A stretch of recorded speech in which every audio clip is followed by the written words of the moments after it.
The Last Crossing. By Gladys Osborne Leonard. Chapter 1. The One Thing We Fear. There is one thing in life that the majority of men and women fear. One inescapable, inevitable event that each one must face. We cannot guard against it. We may perhaps delay its coming and gain a brief respite, but eventually we have to face it. Indeed, it is probably its inevitability that appalls us, because man instinctively desires to put off the unpleasant or fearful thing as long as possible. There are some people who regard as Blake did our human lives as only a mortal stage of which death happens to be a part. Yet even these more fortunate ones may feel some qualms about that last journey into the unknown, either for themselves or for someone whom they dearly love. Who can blame them? Death, as we have known it, is shrouded in mystery, which man instinctively hates and fears. His whole life, from childhood through maturity, is spent in endeavoring to simplify and clarify whatever problems daily existence may bring. Consciously and subconsciously he resents mystery, and as far as possible he only comes to grips with what appear to him to be normal events, such as a career, marriage, the coming of children, holidays, etc. Even illness is looked upon as an ordinary happening in most people's lives, because there is usually present the belief in recovery, and resumption of everyday life again in a comparatively short time. Holidays are prepared for joyfully. Even great changes, such as setting out on a long journey to some far-off country where we will begin a new career under entirely new conditions, are viewed with equanimity, because, as in sickness, there is always the probability of a return to old friends and circumstances. But death, that dread word, seems to be an ending to all the known and accustomed things to work, to love, and interests. So, many of us avoid all reference to it, all contemplation of this strange and terrifying phenomenon. Even to those who believe that death is a door with two sides and the other side of it belongs to immortality, shrink from certain aspects of death. For themselves, the fear of long drawn-out suffering which may cause them to be a burden and trouble to those whose task it is to care for them, or in the case of someone who is near to them, a husband or wife, a dearly loved relative or friend, there is the terrible heartache occasioned by watching the suffering, and perhaps the struggles, that precede the actual transition, combined with the feeling of helplessness to relieve their distress. As R.C. Trench says, when we are doomed to stand inactive by watching the soul's or body's agony, which human effort helps not to make less, well, we feel then we would give anything in the world to be able to do something that might help that dear sufferer to relinquish his hold on the tired-out physical body, quietly, normally, and peacefully. Medical science provides us with merciful physical aids for intense pain, but there are many who shrink from the use of morphine and similar drugs, either from moral scruples, or because they have found by personal experience that these drugs, far from acting as a sedative or pacifying agent in their particular case, are worse than useless, because they excite and irritate. These unfortunate cases may be comparatively few and far between, but personally I have known several such. And it is in the endeavor to make the act of dying easier that I am going to give some information regarding very simple methods that I found helpful in cases where drugs and medicines failed entirely. Indeed, so simple is one important treatment that some people may doubt its efficacy. There is an underlying, but as yet little understood scientific reason for its use, as I shall endeavor to show later. In addition to the purely physical side of death, there is the spiritual and mental aspect, and we can give help to the one who is preparing to face this great change, so that he can meet it with peace, and even joyful interest. We can enable ourselves to rejoice that our dear one is being released from the limitations of the physical life.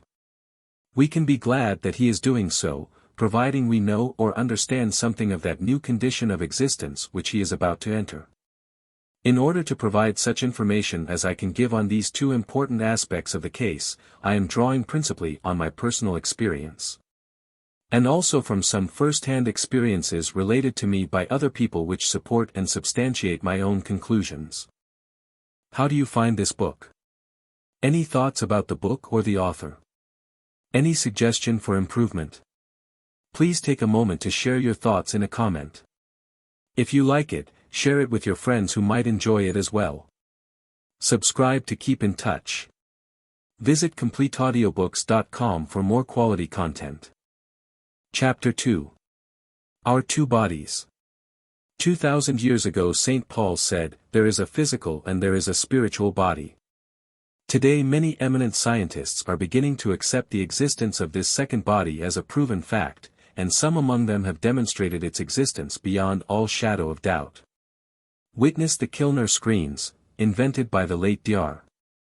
Kilner, which enabled many ordinary persons to perceive the existence of the ethereal or astral body more or less clearly. In the past many names have been given to this second body, such as the soul body, etheric body, astral body, mental body, even fluidic body, but for the purpose of this book I may refer to it by any one of the first three. Because these seem to be the names that are most commonly used and understood at present. Whatever name one may call it by, it is the body which the soul, and under this heading I am including the mind and individuality, will inhabit when it is separated by death from the physical body. What exactly are the constituents of which this finer body is composed it is difficult to say. Some authorities say it is fluidic, being composed mainly of water or moisture of some kind, just as our physical body is made up of 70% of water. Others say it consists of a system of magnetic stresses. Probably both are right, and the actual, material elements of the etheric body are watery substances animated or energized by the electromagnetic stresses, and controlled by thought, which is simply mind in action. Whether it is operating in the etheric or physical brain. There is no doubt about its existence. The trouble is, we know so little about it and its functions and possibilities. Through personal experience I am convinced that the study of this second body opens out a new and wonderful field of research, and that in a few years' time we shall understand much more about it. And stand appalled by our previous ignorance on the subject. It is imperative that we realize, firstly, that we possess an etheric body, secondly, that it is possible to use it here and now under the right conditions, and it will be well for us seriously to study this point, so as to ascertain as far as possible what are the right ones, and thirdly, that we can and should develop our conscious minds on the purest and finest lines, because by doing so we are forming character and personality, which persist after physical death, and undoubtedly determine our place and position in the hereafter. Even in these present days of rush and strain a surprisingly large number of quite normal and ordinary type of people are aware of the existence of this etheric body. During sleep they consciously leave the physical body and travel in the etheric, sometimes to faraway places on earth, when they may visit some friend who is in need of help. Sometimes to other planes of existence where they see and commune with those who are dead, and have left their physical bodies permanently. For evidence in support of this statement, one of the books I advise you to read, if you have not already done so, is The Projection of the Astral Body, by Mr. Hereward Carrington, where many instances are given of the conscious use of man's ability to leave his physical body, and function in the etheric. It is not a power given to the chosen few and denied to others. It is common to all, but many have not contemplated the possibility, because to them it seems such a new and staggering idea that their minds reject it as impossible. I am convinced that it is mostly a matter of practice. Undoubtedly it would take some people longer to accomplish than others, just as it takes them longer to demonstrate many other quite normal faculties in the course of everyday life. On the earth plane we are held back from much we should like to do through lack of necessary material means, money, physical strength, time, and opportunity, etc., but in the etheric world there are no such obstacles. It is a field of adventure open to all who have the will and sufficient desire and enthusiasm to penetrate beyond the limitations of the physical. Here a vital question arises: is it safe to venture into this unknown territory? Personally, I am sure it is safe if we undertake the investigation in a sincere desire to know more about our real selves, our infinite possibilities, so making ourselves of more service to others in our own daily existence on earth. Then I am sure we are protected by the very purity of our motives. An unselfish desire for knowledge as a step to true progress cannot lead to anything but good. Are we not struggling to know God, to realize Him and His wondrous works? And is it not feasible that we shall learn more about Him, and draw nearer to Him by learning more about ourselves, our two bodies, the physical, which often baffles us in the daily struggle for self-expression in the earth life.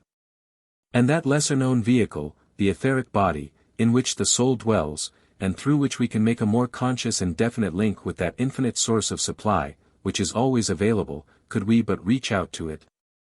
It is a fact that the nearer we draw to the final dissolution of the physical, the more likely we are to become spontaneously and naturally conscious of the etheric counterpart. This happens in many cases when the individual has never heard of such a possibility, never read about it, or been in the slightest degree interested in the subject. As the physical body loses strength, the etheric body gains it. This action is automatic, but the process can be, and often is, greatly assisted if those around the dying person realize this fact. There is no doubt that the whole process of death can be made considerably easier in every sense by a recognition of the existence of the etheric body and its needs, during the difficult period of transition and separation from the physical, with which it has been associated for so many years. Death can be made a peaceful and even beautiful transition from one phase of existence to another by a right understanding of a few simple laws. It should be a natural discarding of, and complete withdrawal from, a no longer needed outer garment, and not the distressing and disturbing spectacle it sometimes is. In saying this, one must eliminate certain cases of violent death. It is almost impossible for the onlooker to say what occurs and what does not occur in the minds of those who pass to the other side in such a manner, but from certain information received supernormally, as we call it. From such cases after the transition, we gather that they know very little about it at the time. In any case, nothing could have been done for them because of the suddenness of such a death, so we must confine ourselves to understanding what can be done to make conditions easier in the cases of death from ordinary illness or old age. Chapter 3. A way of escape from the web of life. The etheric body can and does manifest independently from the physical body during the lifetime of the latter. Many students of the occult have attained the power of projecting the etheric body consciously and voluntarily. They can visit distant places, and bring back a more or less perfect memory of whatever they have seen or heard. In some cases there is corroboration of this, because they have been seen or heard themselves by someone in the place they have visited. It is claimed that with practice anybody can travel in this manner. Again referring to Mr. Hereward Carrington's book, The Projection of the Astral Body, Mr. Sylvan Muldoon gives numerous instances of his ability to project his soul and body at will, and asserts that after finding out that it was possible to do it, he determined to experiment with a view to doing it voluntarily. This he did, with great success. Whether such constant practice of exteriorizing the astral body would be beneficial or otherwise, I cannot say, because I must admit that I have never been able to produce such a phenomenon at will. Such experiences have usually come to me spontaneously and unexpectedly. Until comparatively recently I had not tried for any length of time, as my life was too full and busy, and such attempts as I had made have been spasmodic and at long intervals. Probably because I had read some thrilling and convincing description of such feats, but I always met with complete failure, and returned to my usual work and pastimes with the feeling that these were my jobs. And that the conscious projection of the astral or etheric body is best left to those who have circumstances, time, and inclination to carry out a really persistent study of it. Since my husband's passing, which took place 2 years ago, I have had more personal incentive to investigation of the etheric world, and I feel that I have had sufficient personal evidence of the existence and powers of the etheric body to justify me in setting forth my experiences in this book. The incentive that spurs me on to do this is the feeling that once we accept the evidence of the existence of this second body, we are well on the way to an understanding that we possess a vehicle through which our minds can function after death. The materialistic man of science and the atheist maintain that when the death of the physical body takes place, the brain dies with it, and so the mind must die also, as it no longer has a vehicle to work through. Now, the etheric body is similar in all respects to the physical body during the earth life, and for some time after death, it possesses a brain, just as it has arms and legs, ears, eyes, and lips.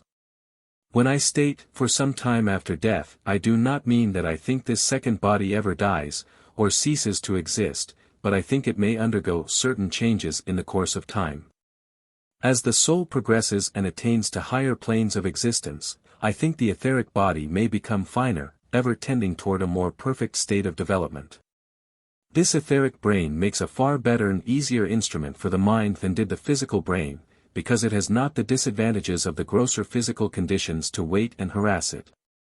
Bodily fatigue, frustration, ills and woes of many kinds, combined with the continual struggle for material existence, in themselves adversely affect the brain, and have a tendency to prevent the mind from turning upwards to more spiritual and uplifting subjects, because of the necessity of focusing on the troubles of daily life. As Whittier said, "Through every web of life the dark threads run," but as we grow more conscious of this second body, and of the possibility of occasionally escaping from the clogging conditions of the physical, we shall endeavor to spread the knowledge that will enable anybody who desires to do so, to spend a certain time in consciousness of higher and happier planes through actual astral experience. A definite knowledge of this other body, which we possess here and now, and of the other life awaiting us, would help us through many a dark patch in our earthly lives, during which we feel inclined to say, "Is this the way, my father?" "'Tis, my child. Thou must pass through this tangled, dreary wild, if thou wouldst reach the city undefiled, thy peaceful home above." Is it a peaceful home above? I hear someone ask. Yes, it will be for those who have passed through the tangled, dreary wild with patience and a good heart, recognizing the truth that the ills we see, the mysteries of sorrow, deep and long, the dark enigmas of permitted wrong, have all one key. This strange sad world is but our Father's school. All chance and change His love shall grandly overrule. The italics are mine, but alas, I do not know who wrote these words, so cannot acknowledge their authorship. Just as schooldays are not all dark or dreary, but are enlivened by holidays, happy visits to relatives and friends, which are in themselves a glimpse into, and a promise of, the greater freedom that will be ours when schooldays are over, so will our daily lives be illuminated by the thought that the real world is around us now. As E. S. Hooper said, "I slept, and dreamed that life was beauty. I woke, and found that life was duty. Was thy dream, then, a shadowy lie? Toil on, sad heart, courageously, and thou shalt find thy dream to be a noonday light and truth to thee." My own personal experiences of that other world and the reality of the other body have been so real and definite that I feel impelled to pass them on to my readers. And if retailing them is a noonday light to even one struggling or sorrowful soul, I shall feel it was well worth while recording them. Chapter 4. Decay and Whole-Ness. So many of us have watched the slow, insidious oncoming of incurable disease, its relentless attack on the defenseless mortal body of someone who is dear to us. Now, according to eminent medical authorities, there is a curious similarity between the processes through which the body passes in youth and in old age, especially with regard to certain diseases and symptoms, such as senile convulsions and infantile convulsions, senile eczema and infantile eczema, to mention only two illustrations of the many disorders that beset an individual at both ends of his physical life. In babyhood, his constitution has not yet attained its full vigor; in old age it is losing it. The processes of decay are gradual, and do not affect all the structures of the body in the same way at the same time. In some people, and I feel sure that temperament plays an important part here, they begin much earlier than in others. Changes take place in the bones, the muscles, the heart, the blood vessels, and the vertebrae. All these various forms of decay are gradual and progressive. Death may appear to take place suddenly from apoplexy, heart disease, etc., but it is the termination, not the disease itself, that is sudden. The encroachment of disease may have been going on for years without the patient or his friends being aware of its existence. But in addition to many of these physical changes, we find that the mental faculties to some extent share in the general deterioration. Irritability, loss of memory, and its accompanying tendency to reiteration, suspicion, and a bad-tempered attitude toward those who are in their immediate vicinity, are among the many distressing symptoms that one may see in an individual whose nature in earlier life has been the reverse of the unhappy characteristics that he now exhibits. Thus, on the physical side viewed medically, shall we put it?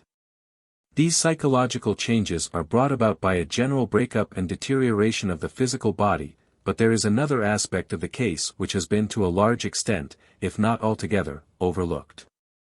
The etheric body plays a very important part in the well-being or otherwise of the physical organism. Under our present condition of ignorance as to the nature and possibilities of the etheric body, its functions and activities, it is probable that we are not giving it the opportunities for helping the physical, which it is capable of using to the highest degree. We must remember that this etheric body is the body of the soul, and within the soul is the divine spark, usually called the spirit. The soul should be, it certainly can be, in touch with higher vibrations of life-giving forces than are our physical bodies. Given an understanding of this fact, by voluntary cooperation with the higher functionings of the soul, we should find that the conditions of the physical body could be acted upon, and considerably helped by the forces of healing that would be directed upon and through it by the etheric counterpart. I am convinced that we are losing great opportunities of obtaining help in this way, simply because of our ignorance regarding the existence of this other body and its importance in relation to our well-being. Physical ill health means that the soul body is in imperfect association with the physical something has dislodged it, it may be only in the slightest degree. Old age and senile decay result in, or are the result of, the same phenomenon. When the etheric body and the physical are in perfect association, good health is the inevitable outcome. This is what is meant by whole-ness, or wholesomeness. When Jesus performed some wonderful cure, he said, "Thy faith hath made thee whole." Now the dictionary definition of the word whole is, in a healthy state, healed, complete, a complete system, not defective or imperfect, entire, composing of all parts, units, etc., that make up the aggregate. When Jesus used the word whole in regard to a healing, he meant the word to be taken in its literal sense. I submit that he meant that he had joined two component and absolutely necessary to each other parts, i.e., the etheric and the physical bodies, together. When he restored an apparently dead body to life, he followed exactly the same procedure. He induced the etheric body, which had become dissociated from the physical, to return and complete the latter, so making the organism whole again. While the etheric body was dissociated, it was probably recharging itself with life-giving forces and energy, which it took back into the physical when Jesus induced the reunion of the two bodies. Also, when he referred to the man's faith having made him whole, I feel sure he meant something more than the man's mental acceptance of his Jesus' power to heal him. We can have that kind of faith in a bottle of medicine or a box of pills. No, I think he was referring to the fact that because of his faith, the man had allowed his higher mind to operate, and when that happens, even in the slightest degree, an SOS is sent from the physical brain via the etheric cord, which I have explained in another part of this book is a telepathic means of communication between the two bodies, to the etheric body. If the command for the return of the etheric to the physical is supported by spiritual knowledge and authority such as Jesus had, it results in a union of the two bodies, and subsequent health, activity, wholeness, on the physical plane. Jesus and his followers evidently knew all about the two bodies, their existence, their functions, and their infinite possibilities. Chapter 5. When Death Approaches. 5 months before my husband passed away, I knew that it was inevitable, but he had no idea of it, and the doctors had advised me on no account to tell him, because he was of a highly nervous and sensitive type. And though he was convinced of the reality of the afterlife, he could not bear the thought of leaving me alone. The difference of 18 years in our ages had made him feel that I was very much younger than I actually was, and he always considered I was quite incapable of managing my material life without his constant help, which he had given unstintingly, uncomplainingly, for so many years. Never had a man more thoroughly sacrificed the personal side of life to what he considered was his duty, and which no one else could have performed for me in the same wholehearted spirit. Whatever there was in his life that he had the slightest idea might interfere with, or detract from, the value of my work, he put on one side without the slightest shadow of regret. As some compensation, he had the knowledge that I should almost certainly never have attempted my work without him, or, having started, and finding it of necessity rather an arduous life, I might have discontinued it but for his unremitting care and loyalty in whatever I was doing. Through helping in my work he achieved a belief in spiritual things, and in the immortality of the soul, that he frankly acknowledged nothing else had given him, though his youth had been passed in a good home with good parents.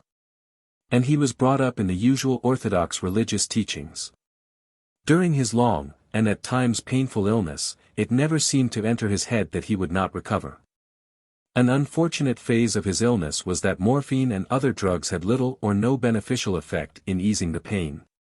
In fact, they seemed to irritate his nerves and increase his sufferings to a very great extent.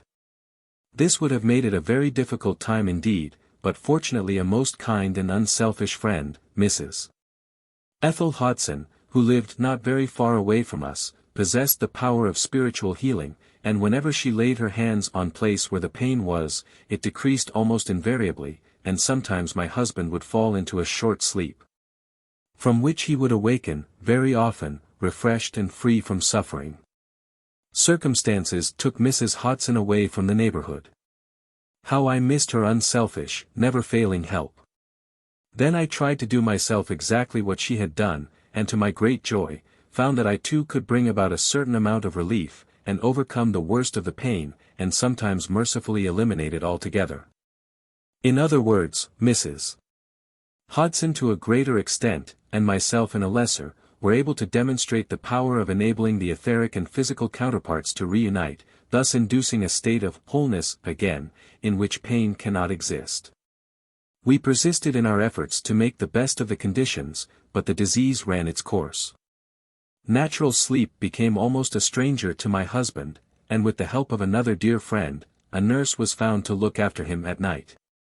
She usually came in about 10 o'clock and stayed till 7 o'clock next morning, so that I could go downstairs and get a few hours' sleep. Anticipating, through bitter experience, the certainty of a sleepless night for himself, my husband used to put off all preparation for the night as long as possible, such as washing, bed-making, etc., so as to make the long, dark hours seem shorter. How he hated those hours when I was not with him. Yet he insisted on my going into another room to try and rest, knowing whoever was with him would stand no chance of rest, as he himself was so intensely restless and nervy at night, and needed constant attention in many ways. The nurse had arranged to be on duty 6 nights out of the 7, and I was allowed to take charge of the patient again on Saturday nights, because I could get a certain amount of rest the following day, as it was Sunday. And I had no professional duties to attend to. I knew my husband would love me to be with him on that one night in each week. When he heard we had arranged it, his face lit up with pleasure, so when it drew near to the end of the week, both nurse and I were puzzled by his very urgent demand that another nurse should be specially engaged for the coming Saturday night. But our bewilderment was ended when he confided to nurse that he wanted someone to come in just for a short time on Saturday evenings to give him a strong injection of morphine in the hope that it had only succeeded once, send him into a heavy sleep, and thus enable me to rest. Both nurse and I realized his utter unselfishness in making this request, as he hated and feared the effect of the drug. So things being as they were, nurse and I made up our minds to make the best of things for him as far as we possibly could, and always postponed, as I have said, all necessary preparations for the night until the last possible moment. Which meant that nurse washed him about 11:30, and I waited up till she had finished, and was ready to place him on to a couch while we made the bed. He was very difficult to move, and I always helped her in this task, which meant that sometimes I had to wait until 12 or 12:30 midnight, and in order to keep myself from becoming drowsy after a long and tiring day, I used to take a walk along the sea front by myself. Peace seemed to come to me on the long stretch of unfrequented promenade. Sometimes I quickly walked its entire length, which was a matter of 3/4 of a mile, 2 or 3 times, before returning home to help nurse, and say good night to my husband. Early in February, 1935, there seemed to have been a slight but definite improvement in his condition. Certain symptoms had disappeared, and it seemed as if there was a possibility of recovery. Nurse and I had discussed it, quite hopefully, one Sunday morning. Then a sudden weakness seemed to set in, which I hoped was only a temporary setback, but I felt rather disappointed about it, after the plans for certain treatments, diet, etc. That nurse and I had evolved together. On Monday, February 11th, I went out at my usual time, about 11 o'clock, and walked up the promenade to the point where I usually turn and come back again. Just as I was within 20 or 30 yards of this point, I became aware of a vague, shadowy form on my right, walking along beside me, step by step. Then I heard a voice, my husband's voice, say distinctly, "Don't worry, little woman, don't worry." I was so surprised I did not answer. I simply walked the few remaining steps, turned, and walked straight back home, instead of continuing my walk to the opposite end of the seafront. It seemed very strange to me, because, though I was familiar with the idea of these exteriorizations of the etheric body, and I was quite convinced that it was my husband's etheric body that had walked beside me, and had spoken to me, I had taken it for granted that the physical body must be asleep in order that the etheric should be able to manifest in a complete and separate manner. Knowing that at that very moment nurse would be washing, otherwise attending to her patient, and that he would be quite wide awake, I was very puzzled indeed. On my arrival home I went immediately to the bedroom, and on seeing me open the door, nurse put her finger to her lips, and signaled me to enter quietly. Coming round the corner of the screen that excluded drafts from his bed, I saw that he was in a very deep sleep, a sleep such as he had not had for a long time. So the conviction that it really had been his etheric self that spoke to me strengthened considerably. He slept much better that night than usual, and awoke in the morning apparently quite free from pain. I said nothing to him, but after nurse had gone away for the day, he said to me, "Do you know I've been out on the seafront?" I answered, "Yes, I know." He said, "How do you know?" "Because I heard you speak to me." "Did I?" he remarked. "I don't remember speaking to you. I only know I was on the seafront, and I didn't know how I got there. I also remember that I have been with other people, talking to them." This experience made me quite certain that my husband's soul body was loosening its hold on the physical counterpart in spite of the recent improvement in his condition. I relived in memory the other occasions in which I had seen and felt the exteriorized etheric body while the individual was actually alive on the physical plane. My personal experience has proved to me that when I see the double of anyone I know, it is a sign that that person is going to pass away from earth conditions within a limited time. The actual period elapsing between my witnessing this phenomenon and the physical death varies considerably, the shortest time being 2 days before, and the longest about 2 years. There have been only 2 cases in which the interval has been so long as 2 years, but in both cases the individuals were vigorous, apparently healthy people of only middle age.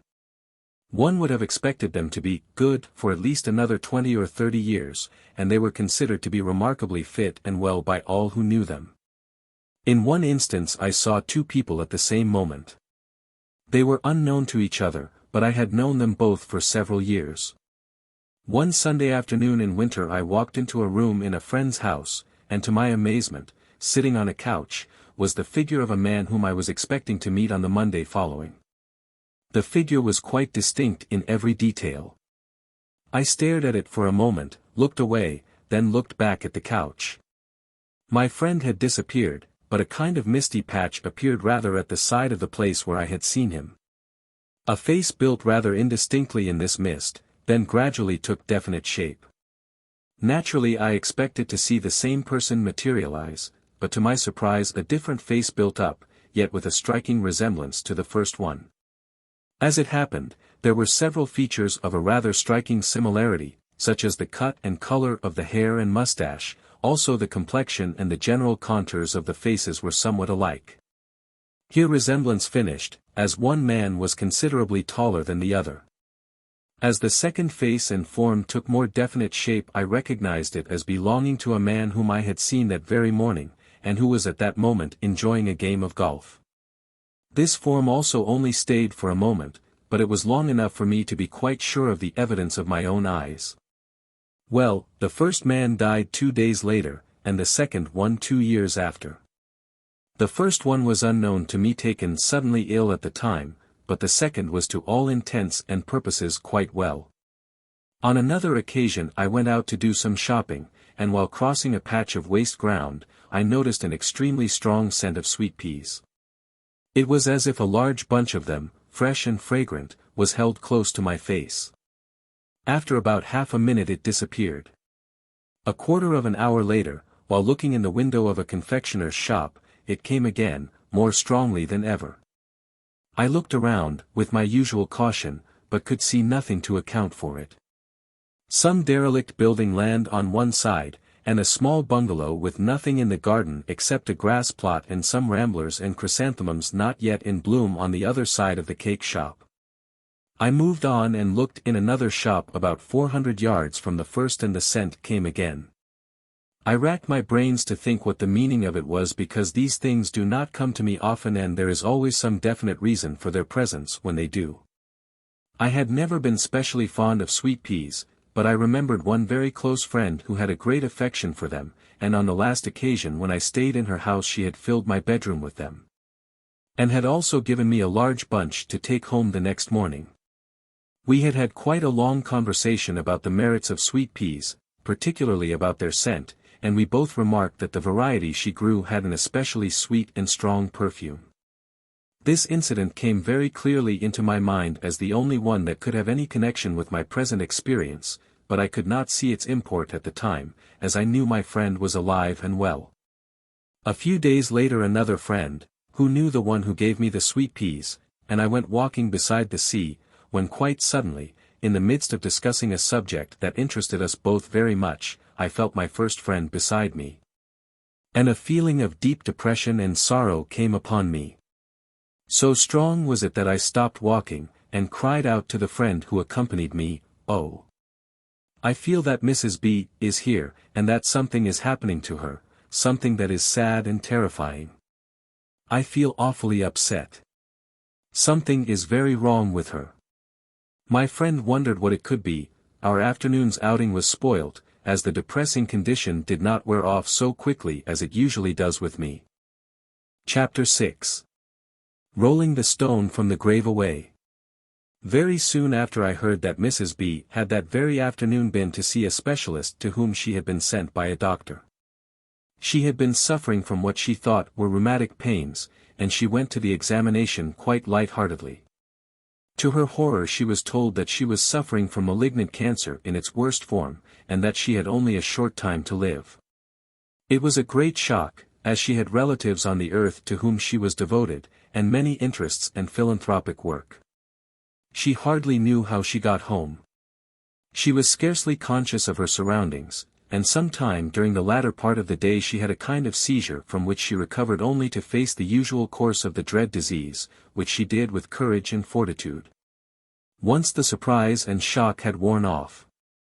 Later, she passed to the other side, dying peacefully, even cheerfully, knowing, as she fortunately did, that our human lives are only a mortal stage, of which death happens to be a part, and that the promise of rest, which all religions hold out to the tired sufferer, is not a long and endless sleep, nor is it a condition of apathy or unconsciousness regarding those we love either on the earth or over there. Goethe expresses it beautifully when he says, "Rest is not quitting the busy career. Rest is the putting of self to the sphere. 'Tis the brook's motion, clear without strife, fleeing to ocean after its life. 'Tis loving and serving the highest and best. 'Tis onward unswerving, and that is true rest." As I remarked before, these and other experiences have proved to me that whenever I see the double, it is either that of someone already passed over, or someone who is drawing near to doing so. I think that in many cases the soul knows long before the physical self that the time is soon coming when it will have to depart from the earthly body and the earthly life, and as soon as this stage in consciousness is reached by the soul, a loosening takes place. The etheric body gradually begins to free itself from the trammels of the physical, and takes journeys or excursions, on its own, as if it were trying its wings. Or endeavoring to make itself familiar with the new stage of existence in which it will shortly be functioning permanently. Many people who have studied spiritual and psychical laws are often aware of these etheric experiences, and bring back a more or less perfect memory of them when they return to the physical. But without the conscious realization of the infinite possibilities of their own soul bodies. Others may have the actual astral experience, but they don't remember it afterwards.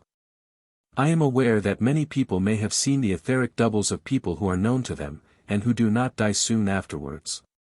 If this is so, then I think we can trace the cause to one of two reasons, the most likely being that the seer is undoubtedly the possessor of clairvoyant powers which may only function occasionally and unexpectedly. And the second explanation may be that the exteriorizer has become somewhat proficient in the art of exteriorizing his etheric body, as undoubtedly has happened in many cases. In the Nottingham Evening Post, 2 stories of doubles of members of Parliament having been seen in the House of Commons were retold by a writer quite recently. Sir Carn Rash, it is stated, was seen by several other MPs in the House at a time when he was actually ill in bed. Sir Gilbert Parker has stated about this occasion, when Rash accepted my nod with what looked very like a glare, and met my kindly inquiry with silence, I was a little surprised. And when he suddenly and silently vanished, I put my hand to my head in utter bewilderment, and asked myself if it were possible that poor Rash, whose illness had been reported in the papers, had died. Sir Arthur Hayter also saw this apparition of Rash, and about it he said, "I am positive that I saw Sir Carn Rash." I was struck by 2 peculiarities: his extreme pallor, and his unhimselfishness. And by the fact that he occupied a seat remote from his usual place. Some years ago, Dr. Mark Antony MacDonald was seen in the precincts of the House by fellow members on 2 consecutive days, when he had not left his own room during those 2 days. This spirit also recorded a vote in the division lobby. A strange case indeed, this, for men who knew him well were prepared to swear they had seen him. We know so little of the reason behind this particular phenomena because we have not studied the subject sufficiently. Speaking personally, I don't think that I have developed normal clairvoyance to the extent that would enable me to see anyone's double easily. I don't see auras, as so many people do. It is only on rare occasions that I am blessed with this power of being able to see something that evidently lies just beyond the range of our normal vision. I know that there is a world of wonderful beauty both of sight and sound that lies just outside our ordinary consciousness, waiting for us to take the initiative. I feel that it would be beneficial for the whole human race if we knew more. Mark, I don't say all because we shall have to be content with one step at a time, but one step inevitably leads to another, and the higher we ascend, the nearer we get to perfect truth. I read somewhere. Oh, well, for us all some sweet hope lies deeply buried from human eyes. And in the hereafter, angels may roll the stone from the grave away. Not only, in the hereafter, may the angels roll the stone away. They will cooperate with us and do it now if we wish it. If we exert all our strength and determination to live a spiritual life here and now, we can learn of those things that are at present deeply buried from human eyes. They are only buried because we have obscured our own vision and dulled our hearing by our complete absorption in the struggles and woes of our earthly lives. Longfellow said that our todays and yesterdays are the blocks with which we build. This is true, and if we use only blocks of a gross and material kind we shall not be able to visualize that fine and noble structure that we might be building, and if we do not accustom ourselves to an awareness of beauty around us, we cannot become aware of that which is just beyond, yet such a little way beyond our range. It need not be so. It will not be so in a comparatively short time, when we have increased our knowledge and appreciation of life in its higher aspects. Chapter 7. Every Calvary has an Olivet. Directly I realized that the end of my husband's physical life was indeed drawing rapidly to its close, I turned all my thoughts and energies to helping him to accomplish the great change that lay before him. The doctor and nurse had warned me that the nature of his illness would most certainly terminate in a very difficult and trying passing. Indeed, the doctor had begged me for my own sake as well as my husband's to let him go into a nursing home to die, but knowing his love of home, and dislike of strange places, I felt I must keep him in his accustomed surroundings at all costs. I suspected that the doctor, in the kindness of his heart, wanted to save me from what he believed would be a distressing and exhausting ordeal. In opposition to this idea of the physical aspect of the case, I had a positive, overwhelming conviction that there were ways in which I could assist my husband. Ways by which I could help him to gently and peacefully loosen his hold on the poor pain-ridden body. I prayed fervently that my mind would be receptive to the right suggestions from a higher plane, and that certain friends who had passed to the beyond some time previously would be allowed to come and help one whom they knew so well. Among them being two who were doctors during their earth lives.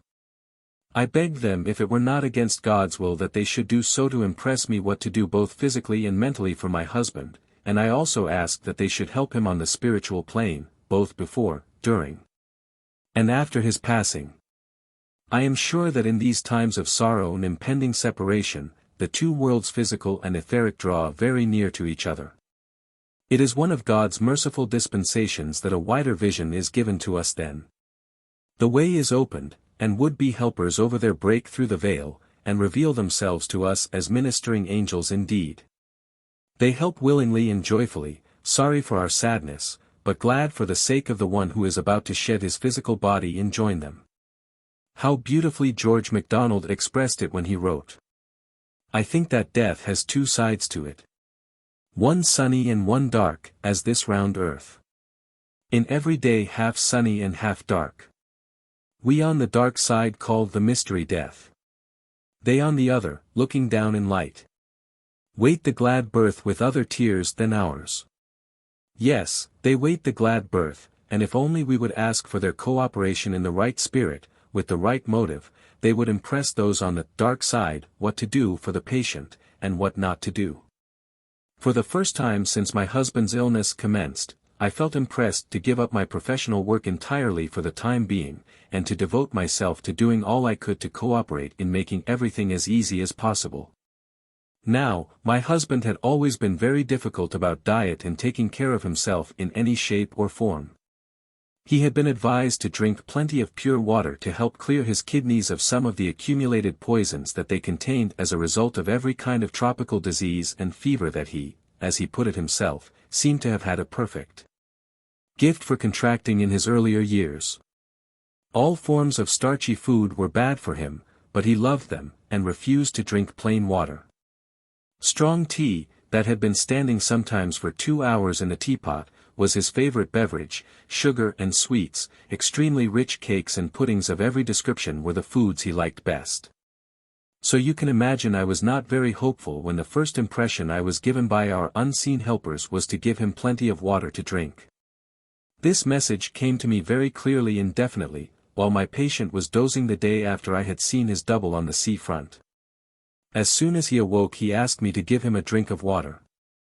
To say I was astonished at such a request from him is putting it mildly, but I put it down to the influence of our friends, over there.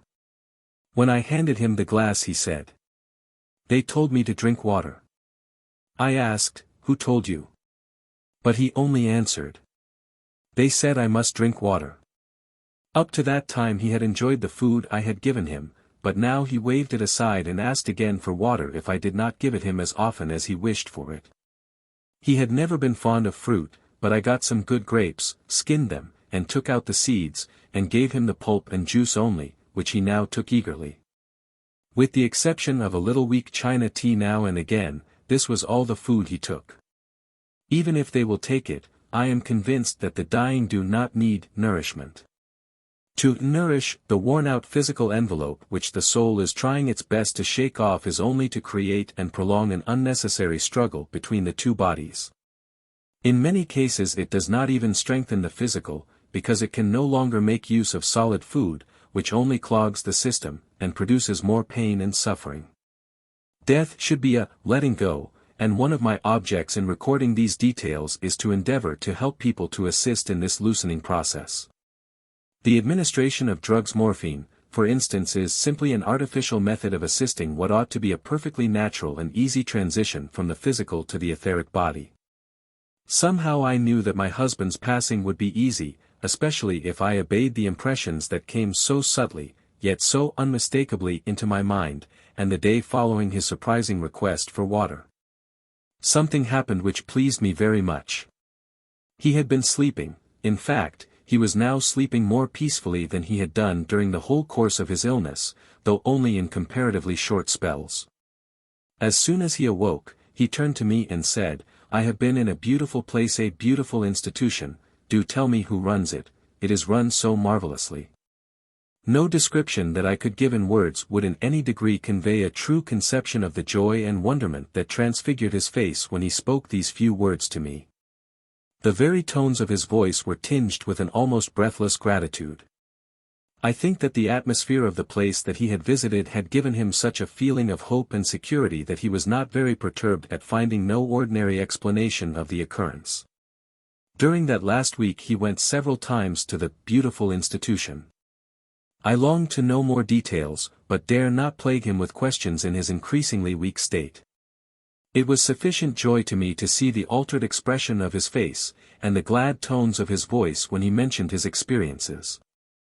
Not for a long time had I seen such evidence of happiness on his poor emaciated face. And his voice had impressed its tones of pain on my memory to such an extent that I had temporarily forgotten what it sounded like when he was really and truly happy. Now, at the time which I had dreaded for so long, all the sting and sorrow of death were alleviated. This trying time had its compensation. It seemed as if Giles' words were true, and that every Calvary has an Olivet. To every place of crucifixion there is likewise a place of ascension. The sun that was shrouded is unveiled, and heaven opens with hopes eternal to the soul which was nigh unto despair. To an old friend who was one of the very few who visited him during that period, he several times spoke of these other places he had visited, and said he had been told by the people there that he was not to eat anything, but to drink plenty of water. I have since learned that the drinking of water strengthens the etheric body, and enables it to assert itself more strongly in its endeavor to separate itself permanently from its physical counterpart, with which it is connected by an etheric cord, sometimes called the silver cord, which binds it to the physical body during its period of earthly life. This cord is never severed until death takes place. A great deal of the apparent difficulty or struggling associated with death is caused by the inability of the etheric to dissociate itself from the physical envelope. Some people are more firmly fixed in the physical state than others. It is, I think, partly a matter of temperament, and of physical and spiritual understanding, but a consciousness of the existence of the etheric body. And a realization of its powers of dissociation or separate existence would go a long way to producing the phenomenon more easily than is possible under the present conditions in which human beings are only cognizant of one body, i.e., the physical. Chapter 8. Practical Methods of Helping the Dying.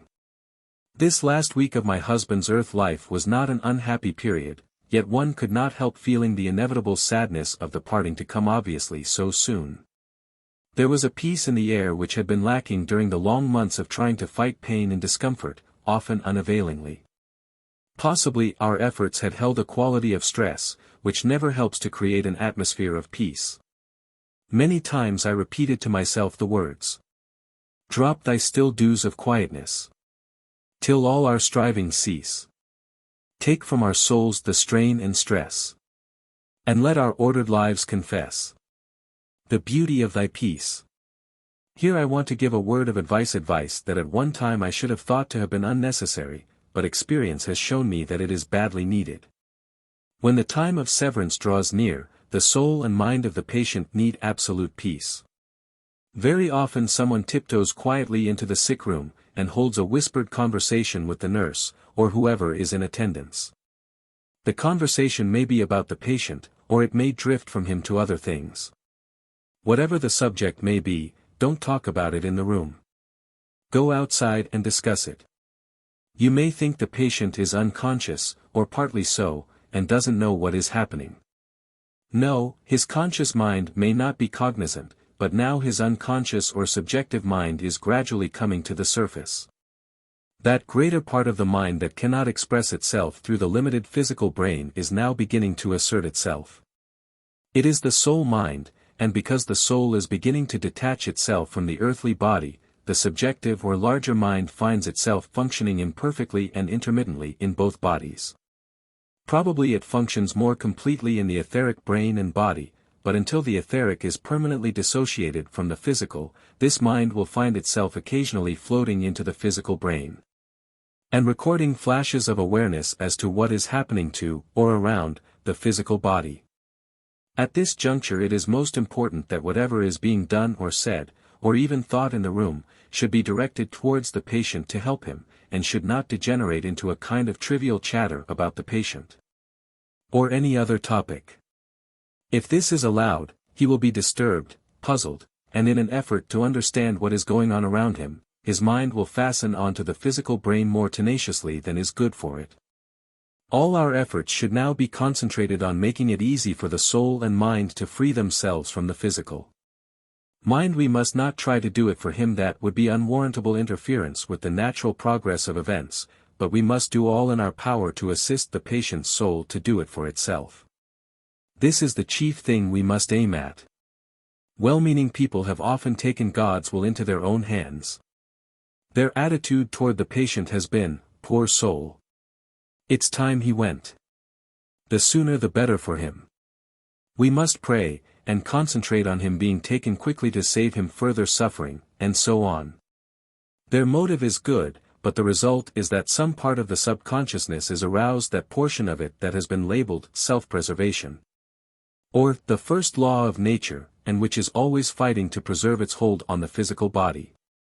It is a very strong instinct indeed, as we realize when we remember the automatic action of raising one's arm to avoid a blow before we are consciously aware that there is anything to be avoided. The closing up of the eye to the invading fly or speck of dust. Instinct is not one of the highest attributes of our minds, but while we inhabit the earthly body it is a very strong and insistent one. When death is near, it rouses itself at the slightest provocation, just when it is most important that the soul should go on its course of freedom, peacefully, and without hindrance, so we must aim at not giving it any provocation. The detached and impersonal attitude of the professional nurse, which sometimes strikes one as being unsympathetic and cold, is much to be preferred to some of the fussy, though well-meant attentions of fond and anxious relatives. The perfect condition whenever circumstances permit it would be that whoever is attending the patient should be someone who understands the mental and etheric side of death as well as the merely physical. The perfect program of behavior at such a time would be for this wise person to take entire charge. Probably it would be a woman, though what I have to say could just as easily apply to a man, but for our purpose I will refer to this person in the feminine gender. Her aims would be to think hopeful and encouraging thoughts toward the soul of the patient. If she cannot originate them, she can fall back for inspiration on some of the reassuring passages in the scriptures, or extracts from any good book on spiritual matters which contain references to the happier side of the change we call death. Any thoughts she can quietly, easily transmit will encourage and assist the soul in its efforts to liberate itself. Love will give the necessary understanding. How wonderful if we were to some day combine a course of spiritual training alongside the usual material side of a nurse's, and doctor's, training. I have known many women who look upon the work of nursing as a holy mission, and would welcome such a course.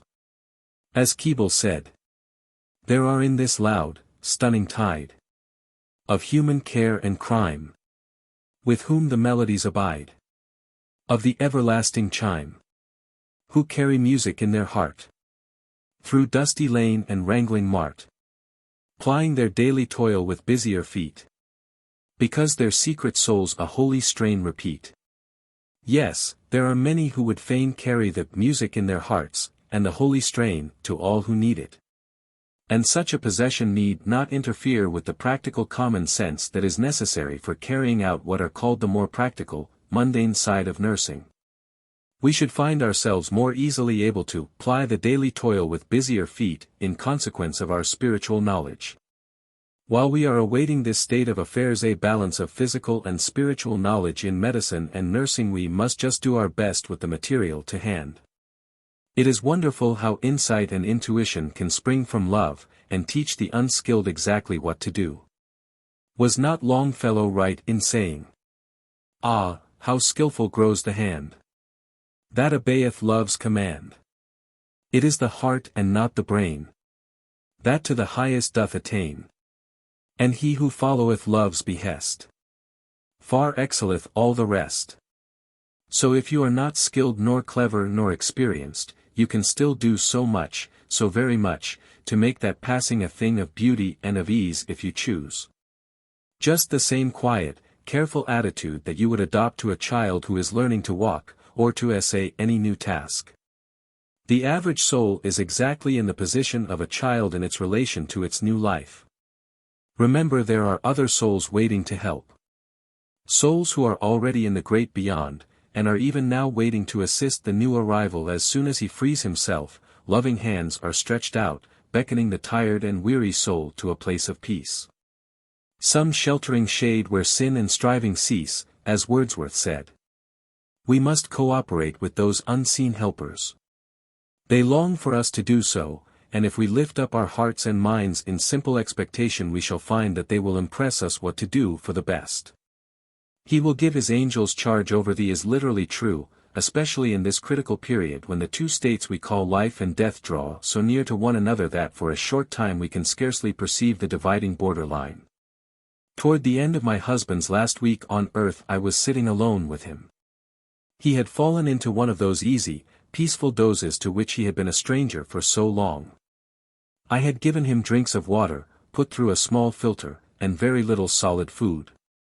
He persistently reminded me not to press food on him, but to give him more water. This was very unlike him, because, as I remarked before, he liked food and strong tea, he disliked water by itself. I also followed my impressions with regard to not talking about him, or about other things in the room, but talking to him whenever advisable. Sometimes I just sat quietly by his side, saying nothing, but thinking to him. I am sure this is the most helpful attitude toward a dying person that we can adopt, viz. Talking quietly and hopefully to him whenever it is evident that he wishes, or is able to listen, and when he cannot do so. One should choose one's thoughts carefully. There is little doubt that the loosened soul picks up and reacts to every thought in its environment. It becomes increasingly sensitive to thoughts until the final severance, when it is usually quietly taken away by those others who have come to help with that purpose in view. As I sat and watched, he awoke and stretched out his hand, reaching for mine. In a feeble but distinct voice he said, "I have been again to that beautiful place, but I don't want to go to it without you." I didn't know I had to go there alone. In all my life, those were the most sad and difficult words to which I ever had to listen. I sat speechless, realizing that at last the spirit friends and helpers over there had broken the dread news to my husband that he had to go to the new and beautiful country alone, leaving me behind. He had always disliked leaving me even for a day. And now he had been told that he must leave me and make his home alone, in this other place. Again he spoke. "I want to stay with you.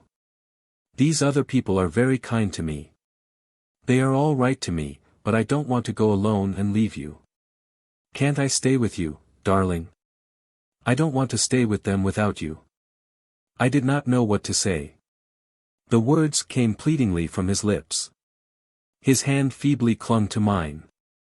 His face turned toward me, eyes too tired to open wide, but trying so hard to look at my face, and read there the answer to his question. A sharp, swift prayer shot straight from my heart, asking for help, guidance, as to what I should say to him. He was begging for my assurance that we should not be parted, but how could I tell him a reassuring lie? A lie, in these last solemn, sacred hours. George Eliot's words came to my mind. What greater thing is there for two human souls than to feel that they are joined for life, to strengthen each other in all labor, to rest on each other in all sorrow, to minister to each other in all pain. To be one with each other in silent, unspeakable memories at the moment of the last parting? So how could I smirch those memories with evasion or deliberate untruth? Strength and courage came back to me, and I answered, "If you have to go alone, remember it will only be for a little while. Some day I shall go, too, and join you. And in the meantime you will be able to keep in touch with me, and I shall try and live on here in the manner you would wish. Hold hard to the thought that even if you are going first, I shall follow you later, whenever it is the right time." He did not answer, neither did he refer to it again. Chapter 9. The Last Hours. That same evening, being Saturday, Nurse was off duty, and we had the help of a sympathetic little woman who sometimes came in for that one night each week, so that I could rest downstairs. Seeing my husband was asleep, I left her in charge, and went down to my study, where a temporary bed had been made up for me. I undressed and got into bed, but could not sleep.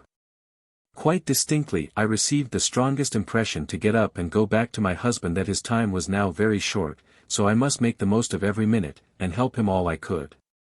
Against this impression was the fact that we had all been preparing ourselves for the possibility of having to wait some time longer, because of his easier physical condition. Yet, on the other hand, we felt it might be fairly soon, because of the increased weakness. I resisted the impulse to get up again, remembering that only that day the nurse had implored me to rest, and save myself up for the time when I should really be wanted, and when I should need all my strength, but after a few minutes' indecision. Again came the impression, just as if a voice was speaking within my brain, yet it had come from some other, outside source. "Get up. Go to him at once, we will tell you how to help him." So I put on my dressing gown, and went straight up to the bedroom. I asked the friend who attended him to go downstairs and rest while I looked after my husband. The only reason I gave was that I could not sleep. Somewhat surprised, she obeyed me, and I was left alone. My husband slept, but not a very easy sleep. It was fitful, as if broken into by a half-consciousness of physical discomfort. His breathing was irregular and labored. I knelt down quickly, and asked that those spirit helpers who were around us would be allowed to impress me with whatever could be done to help him. As I arose, I remembered that the doctor had that day suggested to the nurse that she might give her patient an enema. It was not an instruction, merely a suggestion. Nurse, knowing how he hated it, had not given it, as she had not wanted to disturb and worry him, especially as it was her weekly night off, and she knew I should have to deal with any disagreeablenesses that arose afterwards. Also, as he had eaten no solid food for some days, there seemed very little necessity for it. Now I suddenly felt that I had to give him an injection, but not an enema of the usual soap and water. I was impressed to get some olive oil, and slightly warm it, and I injected about 1/4 of a pint of this with an ordinary glass rectum syringe. I achieved this with no trouble whatever, and without waking the patient. The result of this injection was remarkable, and I had all my work cut out dealing with it alone. One would have thought he had been living on solid food in large quantities up to the present moment. I must mention here that for 6 long, weary months he had been unable to lie on his back, or on his right side, owing to a large lump on the lower part of his spine, slightly toward the right side. It had been terribly tiring, only being able to rest on the left side all this long time. The slightest pressure in any other direction, or attempt to lie in any other position, gave him intolerable agony. I felt my hands being drawn toward his body, and almost before I realized what it was I had to do, I was making upward passes from his feet to his head, or rather, past his head. My hands felt as if they were charged with a kind of magnetic current, which increased as I repeated the passes, which merely consisted of placing my hands, palms downwards, a few inches above his feet, and moving them steadily and rhythmically over the legs and body, and straight over his head. At the finish of each pass I flipped my fingers in a direction away from his body, as if I was throwing off something from my fingertips. Afterwards I learned that these passes were assisting the etheric body to leave the physical body more easily. It withdraws upwards, through the head. While I was completing the passes, which only took about 5 minutes, I noticed that my husband's breathing altered. The labored, painful sound ceased. He gave a deep sigh, apparently of relief, and to my intense surprise, raised himself, as if possessed of his full normal strength, up from his left side, and deliberately settled himself on his back, a feat which, as I have already explained, had been impossible for 6 months. I was so glad. It was such a relief to see him once more in this natural position. I looked anxiously for the first sign that the position was becoming painful, but none came. He just breathed easily and peacefully, and awoke at intervals when I gave him drinks of water and the juice and pulp of sweet black grapes alternately. From then onwards his condition was one of absolute peace. I prayed over and over again that he would not again refer to the question of going alone to the other place, and he did not mention it. He scarcely spoke at all, but smiled slightly when I gave him the grape juice or water. Though he was only semi-conscious, it was evident that he needed water. Even when he appeared to be unconscious, and I was a little nervous as to whether he could swallow while in that condition, I still persisted, and gave the water, a few drops at a time, in a teaspoon, to which I could feel his lips cling greedily. Though he was motionless in every other way. It seemed as if he could not get enough of it, and I feel convinced from my own experiences, and from what other people have told me, that the dying need water, but are often physically incapable of asking for it. Water is the one thing that the etheric body can make use of when trying to free itself from the physical at the approach of death of the latter. The next day, a Sunday, passed quietly in this manner.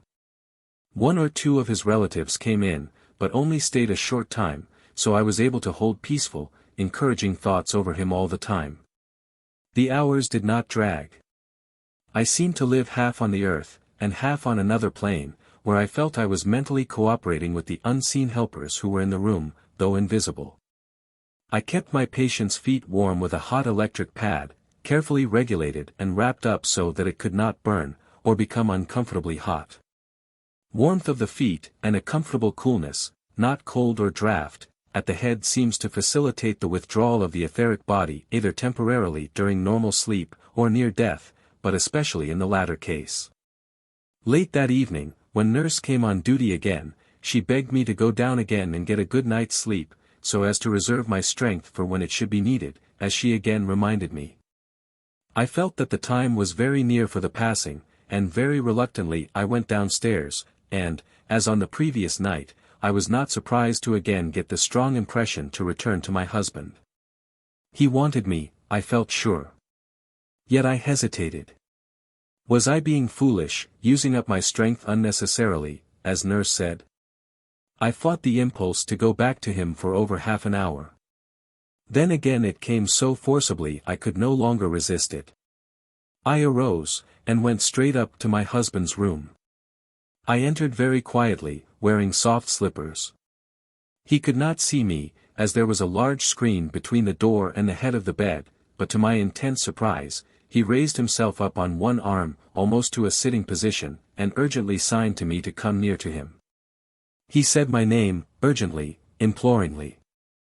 I went close to him and said, "Yes, I'm here. Do you want anything?" He replied, "Yes, yes, tell her," pointing in the direction of the nurse, "tell her dash." "What shall I tell her?" I asked. Even more urgently, almost frantically, his voice hoarse and strained with the effort, he again said, tell her dash."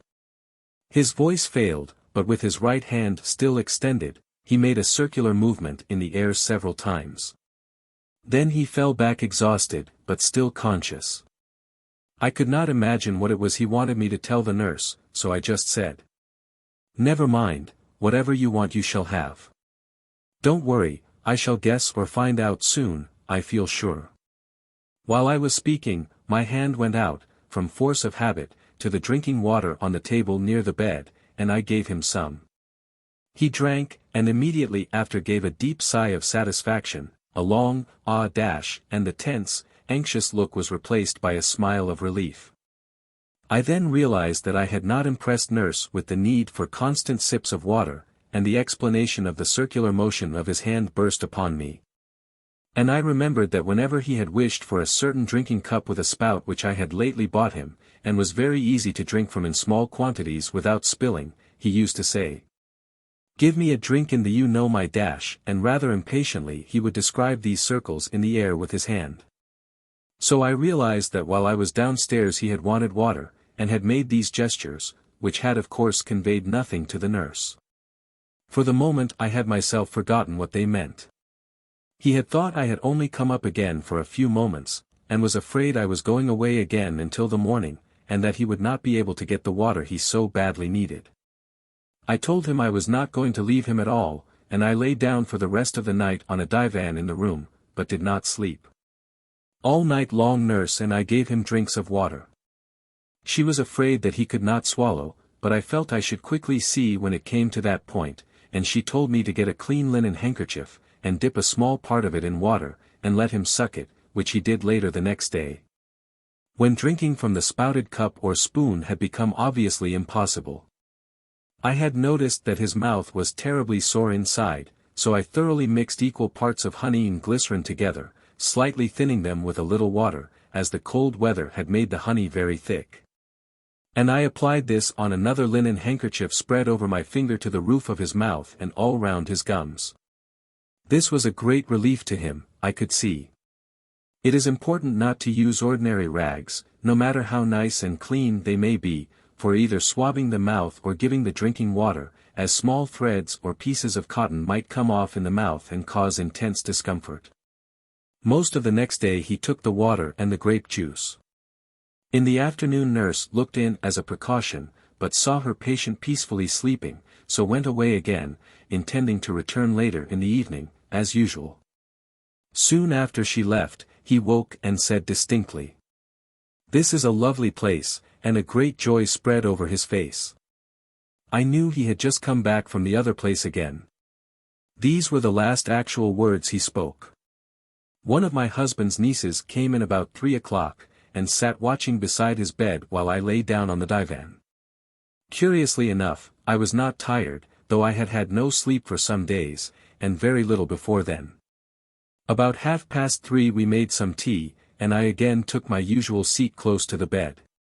I poured out the tea for my niece and myself, but before we had finished the first cup, I noticed that a scarcely perceptible, yet definite change had come over my husband. Indeed, the change had come into the room, not only over him. What is this strange something that so many people feel just before the soul is ready to depart? Tangible, yet intangible. Mysterious, yet unmistakable, and convincing in its reality. I realized the time had come. I knew also that he did not want to go and leave me. I talked quietly, softly, to him. Self-consciousness, that stranglehold on so many of our natural expressions of love and sympathy, left me. I knew his niece was beside me, but I also knew that she would understand.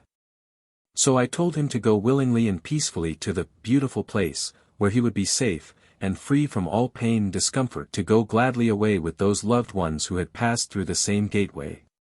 To go where he would be nearer to God in very truth, and to live and wait in that lovely land which God's mercy had allowed him to visit during these last sad, yet wonderful days, that place which seems so strangely familiar. The place where we shall see the smiling angel faces, which we have loved long since and lost a while, that the hymn tells us will meet us with the dawn of a new life. I said nothing original or brilliant to him, only the same old simple truths that well up from the very depths of our being when we face the deep and real aspects of existence. I held his hand. His features relaxed. He smiled faintly and without the slightest difficulty, not even a fluctuation in his breathing, it simply ceased. I still sat on for a while, encouraging him, giving him comfort and hope, so that he would not feel that the actual and definite leaving of the physical envelope had made any difference to my consciousness of his existence. This, I think, is important. It is unwise to pour out prayer, comfort and love previous to the passing, and the moment it occurs, to break off abruptly, feeling, this is the end. Few people really think that the shedding of the physical means the end of existence. It is the idea that the end of one volume has been reached, and the next is so inscrutable and mysterious that it is impossible to penetrate any further. There are things to be done, physical, necessary things to be seen to at once. So on with other physical duties. This is wrong. Even though love and sense of duty actuate it, it is wrong. The first moments immediately following the dissolution should be made as helpful to the departing soul as were the moments preceding it. Chapter 10.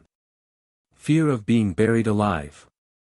For a little while I must leave the personal side of my narrative, and refer to some important aspects of death, and our present methods of disposing of the physical body.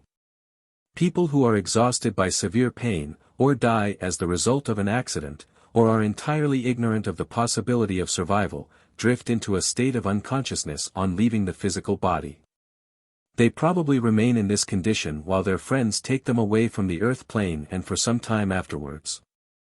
Others may be conscious, as and after they vacate the physical, and look down at what is happening, and on the people they are about to leave. Undue grief, which is always the outcome of ignorance regarding the facts of immortality, is to be avoided, because it must necessarily agitate the one who looks on, powerless to alleviate until he is himself established in his new condition. Yet knows he is the cause of the very sorrow he longs to assuage.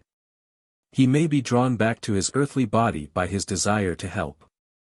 Remember, the silver cord which binds the etheric to the physical is not yet broken, and the length of this cord, or as Mr. Hereward Carrington calls it, astral cable, can sometimes be shortened or lengthened at will. Those who have acquainted themselves with all the available evidence and facts relating to survival, and have systematically tried to live their earthly lives in accordance with divine law and principles of truth, love and service, often find themselves conscious of all that is happening during the actual transition from one body to another, and afterwards. However, we must not forget that the etheric body is subject to certain mental and physical laws, just as the earthly body is, and that a sudden death by accident, for instance, may give the etheric body such a shock as will render it unconscious for a time, no matter how evolved and perfect the individual soul may be. This subjection to certain physical laws only lasts while the etheric cord is intact. There may be some isolated cases where the manner of death, such as being blown to pieces by a shell or other explosion, may immediately cut it. I have no doubt whatever that the cutting of an artery would sever the cord, and if a body had to be buried or cremated at short notice, or before definite signs of dissolution have shown themselves, it should always be done. Indeed, I would go so far as to suggest that it should be done in every case, not immediately after death, as we call it, has apparently taken place, i.e., when breathing ceases, but at the last possible moment, before the final rites of fastening down the lid of the coffin, etc., have to be carried out. In the majority of cases of death from natural causes, I believe that the cord wears gradually thinner and thinner, as the individual life and consciousness become more firmly established in the etheric body. Usually about the third or fourth day after the death, from the medical point of view, has occurred, the cord has become so attenuated, it simply breaks its last weak thread. And what happens afterwards to the physical body does not materially affect the etheric counterpart at all. I am afraid, and I know I am in danger of arousing a good deal of controversy, that the new methods now in vogue of keeping a corpse as lifelike as possible, in order to make it look pleasant and normal to the bereaved relatives, is not conducive to an early breaking of the etheric cord. Whatever the method used, if it succeeds in keeping the physical body intact, it means that a certain amount of the etheric force is being retained. Now, the etheric cord, or astral cable, is the medium used for conveying the life force to the body during its earthly existence. And whatever conduces to the retention of this force after death must necessarily maintain the existence of the etheric cord. It cannot be retained indefinitely, it is true. Probably it is only possible to retain it at all for a slightly longer period than would normally be the case, but however short it is, it adds to the danger that the soul may be aware of what happens in the disposing of the physical body, either through burial or cremation. On one occasion I saw a body which had obviously been treated in this way, and I realized psychically that the soul was still connected to it by the cable. I took steps to ensure being alone with it for a time, and prayed for help and inspiration to be given me to break the cord. As I knelt, I sensed the presence of certain discarnate beings, who were obviously there to help, among them being 3 men who were doctors when on earth. I have often been told that doctors are naturally drawn to the special work of assisting in the birth of the individual into spirit life, just as they had often helped new lives to be born into physical life. It is very much the same process, being born into a new state of consciousness, whether earthly or etheric. I addressed these 3 doctors by name, telling them I would do whatever they impressed me to do. After waiting a moment or so longer, I felt impelled to make the same passes that I had used in my husband's case, before he died, and while concentrating firmly on the cord being severed. I made several passes along the body, which lay in the open coffin ready for burial the following day, from the feet towards the head. But after the first 2 or 3 movements I instinctively started them from a point higher than in my husband's case. I found myself impressed to start in the region of the solar plexus, and continued them well beyond the head. Many authorities state that the astral body is joined by the cord to the head of the physical body. Yes, I think this is so, but from certain experiences of my own, I believe there is also a connection of some kind, exactly what, I don't understand yet, with the solar plexus.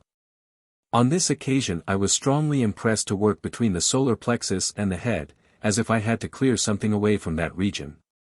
And that such a clearance would facilitate the severing of the cord at the point where it is supposed to join the head. After about 10 minutes on these lines I felt a sense of relief, which I was very glad to feel, as I knew I could not stay in the conditions any longer. Already I guessed I was arousing some speculation in people's minds as to my rather long visit, especially as I had made a request to be left alone with the body immediately I perceived that the cord was not broken. A few days later, through a psychic source, I received confirmation of all that had been done in this case, and was also told that a well-known minister, who had passed over many years ago, whose presence I had not sensed, had also felt my call for help, and had immediately responded. The astral cord had been broken, leaving the soul free and unperturbed by whatever might happen to its discarnate physical envelope. Several friends have told me of instances where they have had reason to suspect that burial or cremation had taken place before the etheric cord had been severed. In their opinions there had been convincing evidence that this had been the case, and for many years after, the idea had haunted and distressed them. Whether their fears were founded on fact or not, it seems to me that an obvious and simple remedy lies in having an artery cut the day before the burial or cremation. A friend who is an eminent doctor tells me that it is a very easy and straightforward operation to carry out, so there seems little or no reason for continuing to run such a horrible risk, however slight, of being cremated or buried alive on the one hand, or of relatives bearing the agonizing, even if entirely unfounded fear that it might have been so.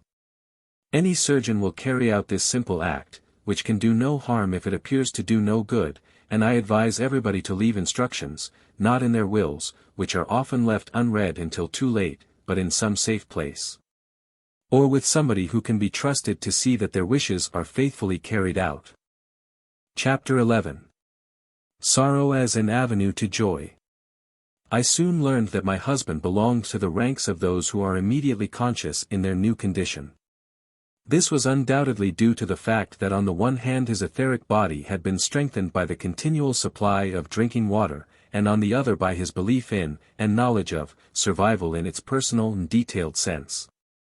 About 2 hours or so after he had passed, while everybody was downstairs preparing for the evening meal, I went back into my husband's bedroom, and knelt down by the side of the bed on which his body lay. It was the first moment I had had alone with him since the doctor and nurse arrived, and I was glad of the opportunity to pray that he would be helped to progress, and find his right place in the other world. And that if it were right and helpful to us both, that he would be allowed to return to me sometimes. As I knelt there I distinctly felt 2 solid hands placed gently on my head. They clasped my head, and remained there for several minutes. There was no possibility of the feeling being due to some disturbance of the circulation, owing to my kneeling position. I felt the long, narrow fingers outstretched on each side of the upper part of my head, and felt sure that they belonged to my husband's hands.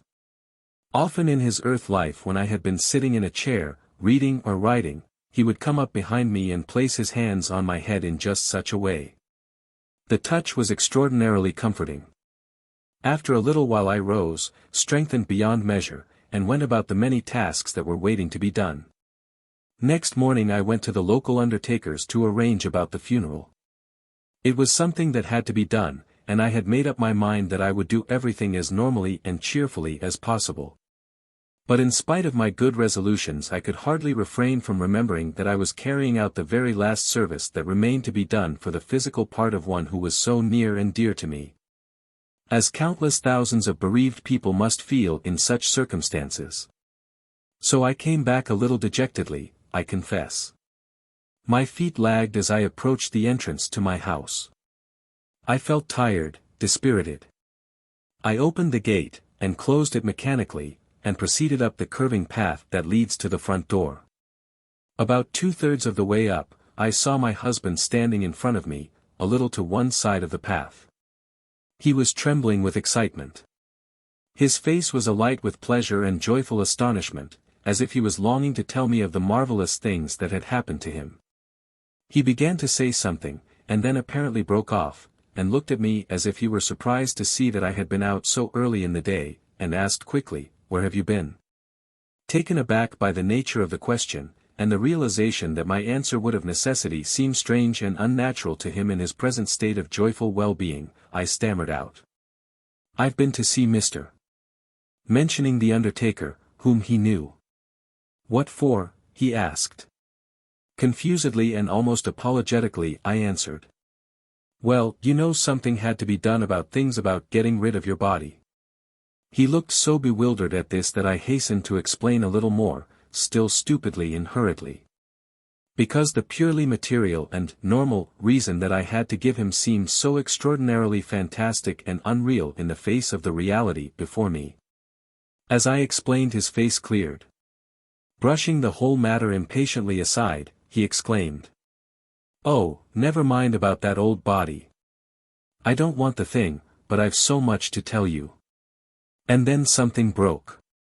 The vision went, and I was left standing on the concrete path, with the Nepeta border on each side, staring at the spot where he had been a second before. Gone was my depression, and in its place came the determination to see things through in such a way that could not possibly distress him, because I realized that my dear one had found such joy in his new, healthy body, and his new surroundings. Whatever they might be, that it would be selfish beyond measure for me to think or do anything that would impair his happiness, after all the long period of suffering he had experienced on earth. Now, I am not very often clairvoyant, so to me this was an unusual as well as a comforting experience. I told my husband's nieces about it, and we agreed that we would undertake the funeral and all matters pertaining to it as naturally as if we were going to dispose of some old unwanted clothes that he had left in our care to be disposed of. While I am writing these words, I cannot help feeling that these personal reminiscences may be rather boring to some people, but I can't avoid them if I carry out my original intention in writing this book, which was to endeavor to corroborate, in simple everyday language, St. Paul's statement regarding the existence of two bodies, and the part that each of them plays in the personal life and evolution of the individual. So I won't apologize, but just relate to you without exaggeration or repression of any helpful detail the facts that convinced me beyond all shadow of doubt of the immediate conscious existence in the etheric body of the soul of my husband after it had discarded the physical envelope. If this happened to my husband, it also happened to yours, or your wife, or child, father or mother, or whatever the relationship may be of the one who has gone ahead into that region which to many people is a place of mystery. A rather terrifying unknown. Yes, it is the mystery of death, and even of that which we call life, meaning that short period of existence which is spent on the earth plane, which often appalls us. Canon Westcott wrote, "To live is hard." And there is not one of us, I fancy, who has not again and again been tempted to despair of life when he has dared to look upon its dark mysteries. But again, there is not one of us who has not found a great sorrow, a great disappointment, a great trial, an avenue to unexpected joy. If we accept the sorrow, or trial, it will indeed lead us into a better understanding of life as a whole. Eventually, we shall be glad that for a little while we were so sad. Of course, long before I suffered this bereavement, I believed in the truth of survival, and had had many interesting experiences which substantiated that belief beyond all shadow of doubt.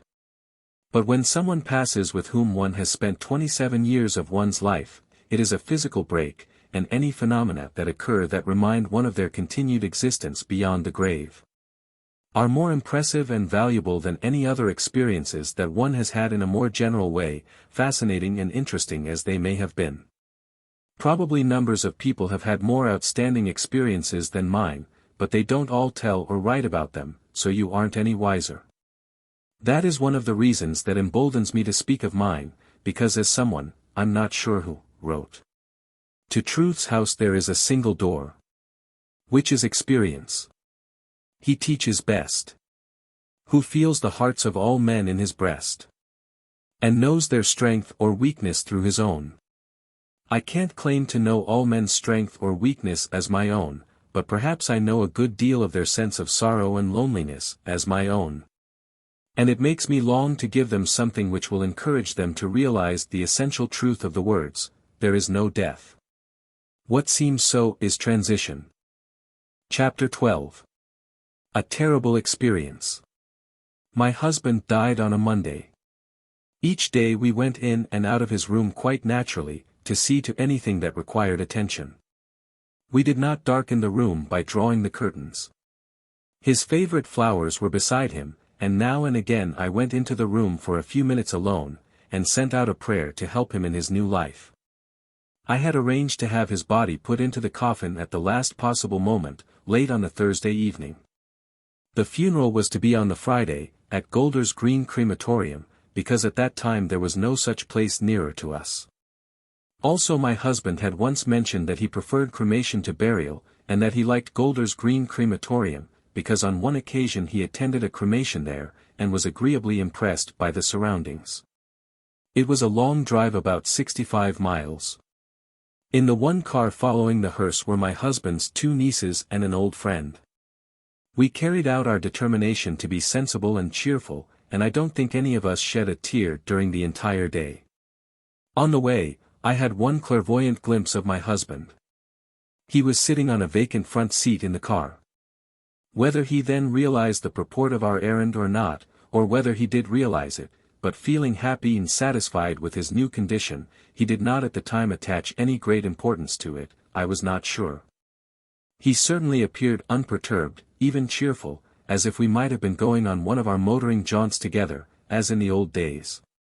I noticed that he was wearing a long, tight-fitting overcoat with a black velvet collar. At the time I could not imagine why he was wearing such an old-fashioned coat, but afterwards I remembered that it was a coat he wore when we first met 28 years ago. Later, at the crematorium, a friend who is occasionally clairvoyant told me she could see my husband with me, and that he was wearing a coat which she described minutely, especially the black velvet collar. Every detail of which was identical with the coat I had seen. He had been specially fond of it, and always bemoaned the fact that he had never afterwards been able to get such a good-fitting one. Though it was bitter wintry weather, many dear friends had assembled to pay their last respects to one of whom they had many happy memories. I suppose every one of them believed in survival, as did the friend, a minister, who undertook the service, and gave a most inspired and helpful address, which took away any feeling of sorrow or depression that anyone present might have been feeling. Now, because of this cheerful atmosphere, I was totally unprepared for something that occurred during the service, and in case some of my readers have not attended a cremation, I must explain that toward the end of the ceremony, the coffin, which rests on a kind of narrow bier about 4 feet high, slides gradually toward a pair of doors, which are timed to open at the exact second the coffin reaches them. When the coffin has passed through these outer doors, an inner pair open, and the coffin passes immediately into the cremation chamber, the outer doors closing behind it, just before, or as, the inner doors open to receive it. Having previously attended such a service, I was quite prepared for this part of it, and attached no greater importance to it than to any other part of the proceedings. I think we were singing a hymn when the time arrived for the coffin to slide away. As a matter of fact, I had not noticed that it began to do so, yet at the very second it must have started, I was seized with a violent paroxysm in the region of the solar plexus. It is difficult to describe, because I have never before felt anything like it, and hope I never shall again. It was as if a giant hand had gripped my very vitals, and was drawing them out, together with every scrap of life or strength I possessed. Never shall I forget it. It was not a mental impression of being grasped by something that pulled and drew my very life away, but an actual physical sensation of the most excruciating kind.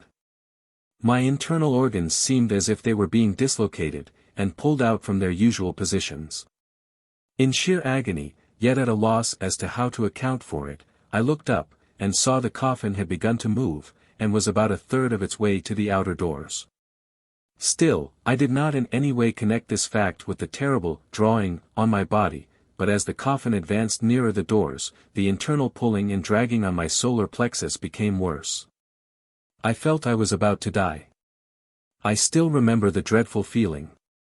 Hating scenes, the thought flashed through my mind, I hope I shan't faint, and I don't want to die here, just like this it will cause such consternation and disturbance. How I held on to consciousness I don't know, but just as the coffin began to disappear through the first set of doors I found that I was instinctively holding out my left hand, not as one would have expected, under the circumstances. To receive help, but to give it. Apparently drained as I was of every ounce of strength, I realized that I was speaking to my husband, saying, "Hold on to my hand hard, hold on hard." Why I was saying this I do not know. At the time, I should have thought my extreme physical distress would have prevented my mind from forming any conscious thought or message, but, as I said before, the feeling was in no sense mental, it was entirely physical. A few seconds after the coffin had entirely disappeared, the terrible sensation left me as suddenly as it came, leaving me with less weakness and fatigue than I should have expected. I then became aware that my husband stood by my left side, against the wall, and was holding my left hand, which was still outstretched. A quick, fervent prayer for help for us both went out from the depths of my being, and I was conscious not only of an immediate influx of calmness and strength myself, but in some subtle way I sensed my husband had also received help at the same moment. The rest of the day I felt quite normal, and able to take part in whatever came to hand. The next day I received a letter from a friend who is very psychic and extremely sensitive to conditions. She had been sitting just behind me during the service, and had felt exactly the same symptoms as I had done, only in a minor degree. She said she felt impressed that the actual cremation, or any fear of it on my husband's part, had no bearing on it at all, and gave an explanation which confirmed in part one that had already been received by me. Which was as follows. Because my husband had visited the beautiful places prior to his death, and had to some extent become accustomed to functioning in his etheric body, which he found was agreeably free from the aches and pains that had for so long tormented his physical body. He had not dwelt upon the fact that the latter was the only objective physical link that bound him to me and to our home and earthly surroundings. Except for the one time 2 days before his passing when he said he did not want to go without me, he had been so enchanted with the beauty of the places he had visited, that the tremendous change in his and my relations to each other. The fact that without the mediumship of his physical body he could not talk to me at will, and share my daily experiences. And all the other mundane but happy and tangible evidences of belonging that make physical existence a full and harmonious state, all these hitherto important considerations had been ignored or overlooked. He had visited me in my room, had met me on the garden path, but it was only as he saw the casket containing his discarded physical body moving toward the cremating chamber that he realized that this his body had been the channel, the vehicle through which he had expressed himself to me, and I to him, for all the many years we had lived together. The realization had come to him as a great shock, just as the coffin began to move. He felt a wild impulse to go after it, to stop it, and, as he had always done in matters of urgency in his earth life, he had turned to me, imploring me to help. His etheric body had drawn on mine, so suddenly and strongly that my etheric body was partly dissociated from my physical one, in an abnormally short time, which affected me internally. Indeed, I am inclined to think that under certain unusual conditions, the etheric may actually leave the physical temporarily by way of the solar plexus, though most authorities on the subject maintain that it always leaves by the head. I may be mistaken. An alternative explanation may be that in a sudden dissociation such as this, the etheric body may pull on the solar plexus, though it actually leaves by the head. All this took place in a matter of seconds, not more than a minute, I should think. As soon as he realized the undesirability as well as the absurdity of interfering with a perfectly natural and sensible method for getting rid of something that was no longer of any use to him, something that he was really thankful to be relieved of, he pulled himself together, and grasping my physical hand in his etheric one, he joined in the urgent call for help that was wrung from us both at the same moment. He, too, seemed to recover from the shock as quickly as I did, and I heard nothing more about it from that time on. Whether I got the right explanation or not, whether there is an alternative hypothesis which would appear to be a more feasible one than mine or my friends', I do not know. I have not heard of one so far. Be that as it may, it was a very strange, and at the same time harrowing experience. Chapter 13. When the melancholy fit shall fall. Are not the days immediately following after the funeral strange, dull, and hopeless? One feels neither here nor there, one belongs neither to yesterday nor to tomorrow. Indeed, yesterday may be full of sad memories, and tomorrow, well, tomorrow doesn't bear thinking about. To the bereaved, all the tomorrows that lie ahead of them stretch out in a long unending chain of hopelessness and loneliness. Tomorrow? No, it doesn't bear thinking about. Yesterday is bad enough, but tomorrow.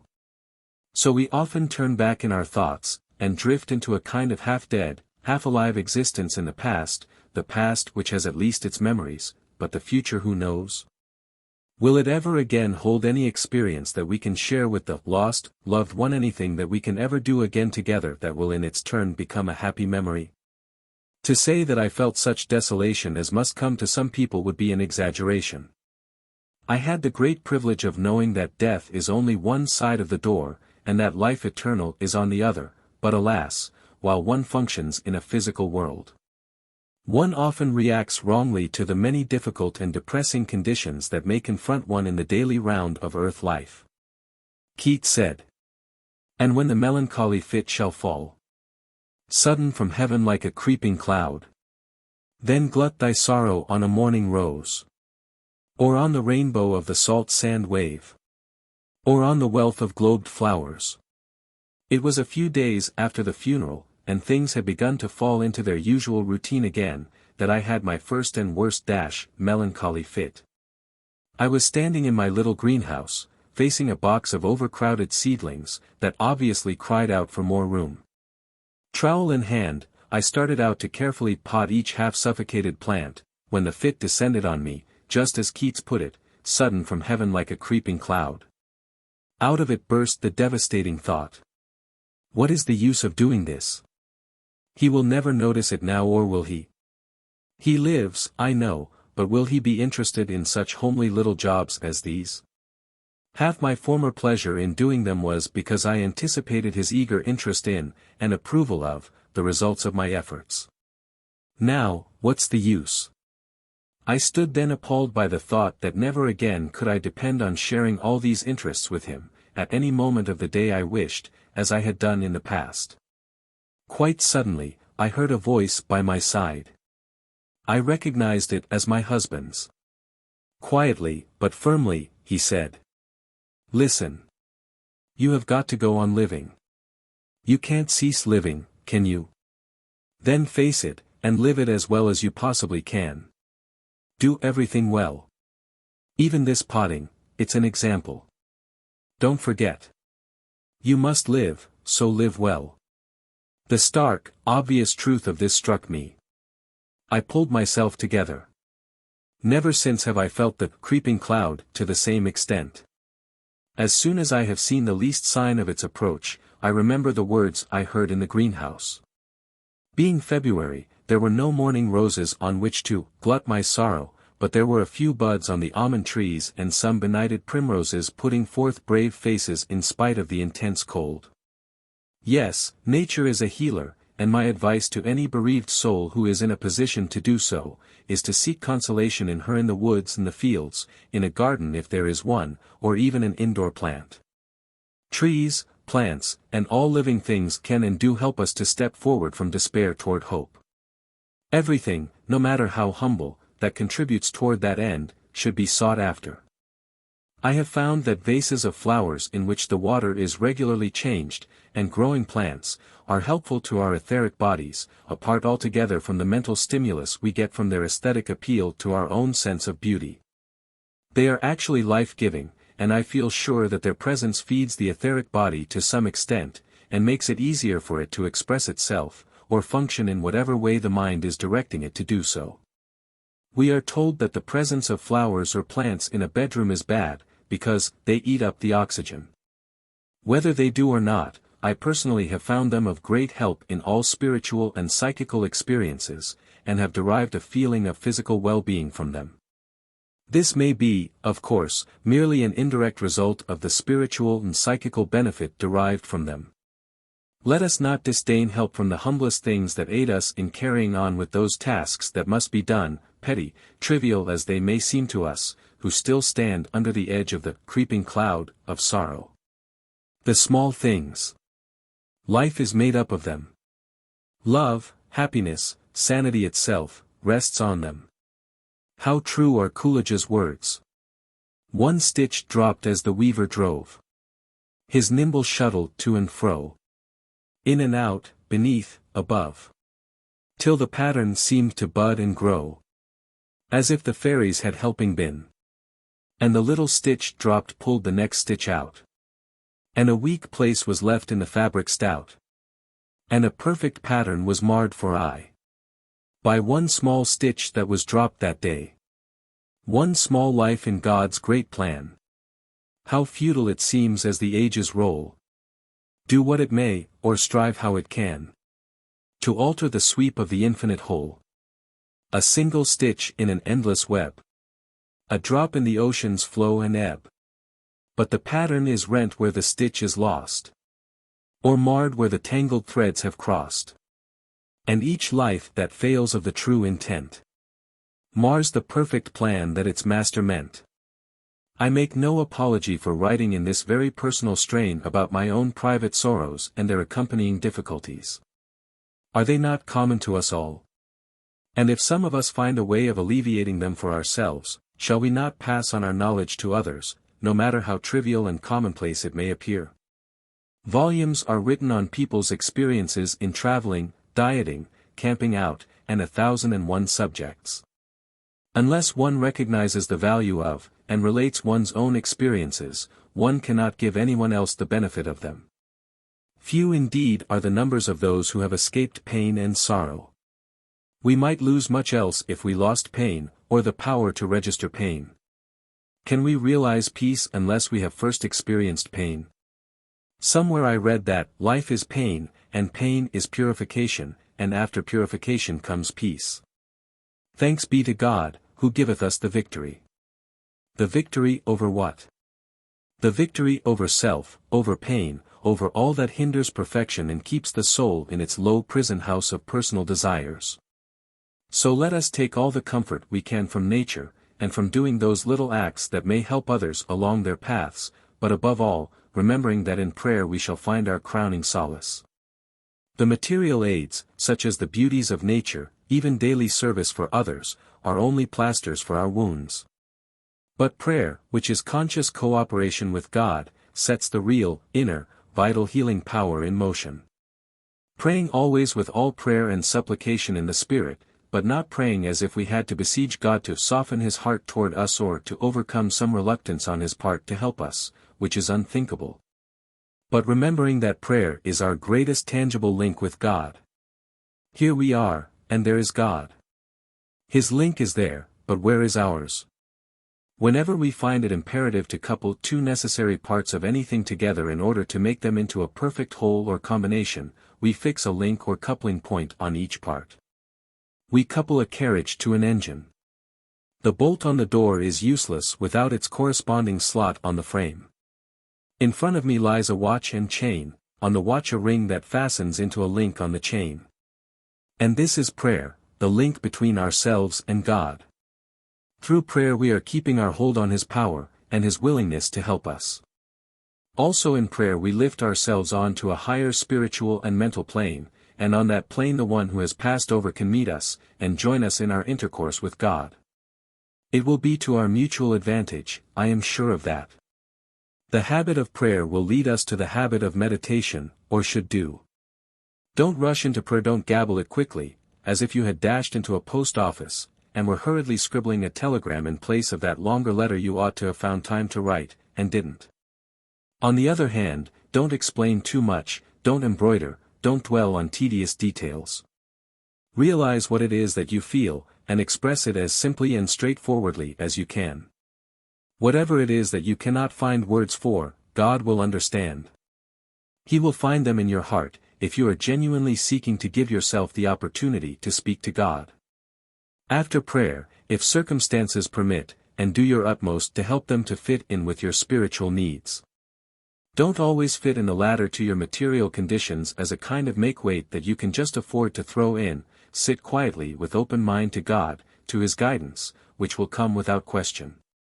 At first you may not be aware of it, but gradually you will realize that thoughts from without, thoughts of an uplifting and helpful nature, are drifting into your mind from nowhere. You may think, yet nowhere, in this case, means God. Fortunately for myself, I had formed a habit of seeking guidance in this way, so I soon became conscious of help being given me from a higher source, in order that I might carry on and do my work and daily duties as efficiently as possible. I felt sure that my husband would from time to time, not all the time, only earthbound spirits are likely to do that, be able to contact me, see me, hear me, know something of what I might be doing and feeling. All this I took for granted, and simply made up my mind to live and speak and think in such a way that would help and reassure him as regards my own life. But another, far more important urge dominated me.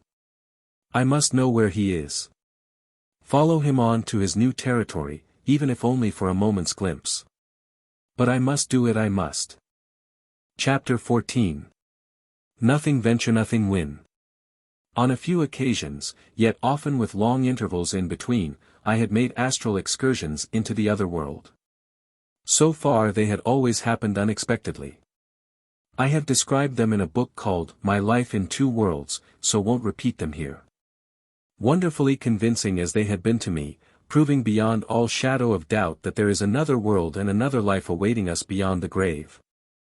I had not been conscious of the intense desire for such experiences as I now possessed, or perhaps I should say, possessed me.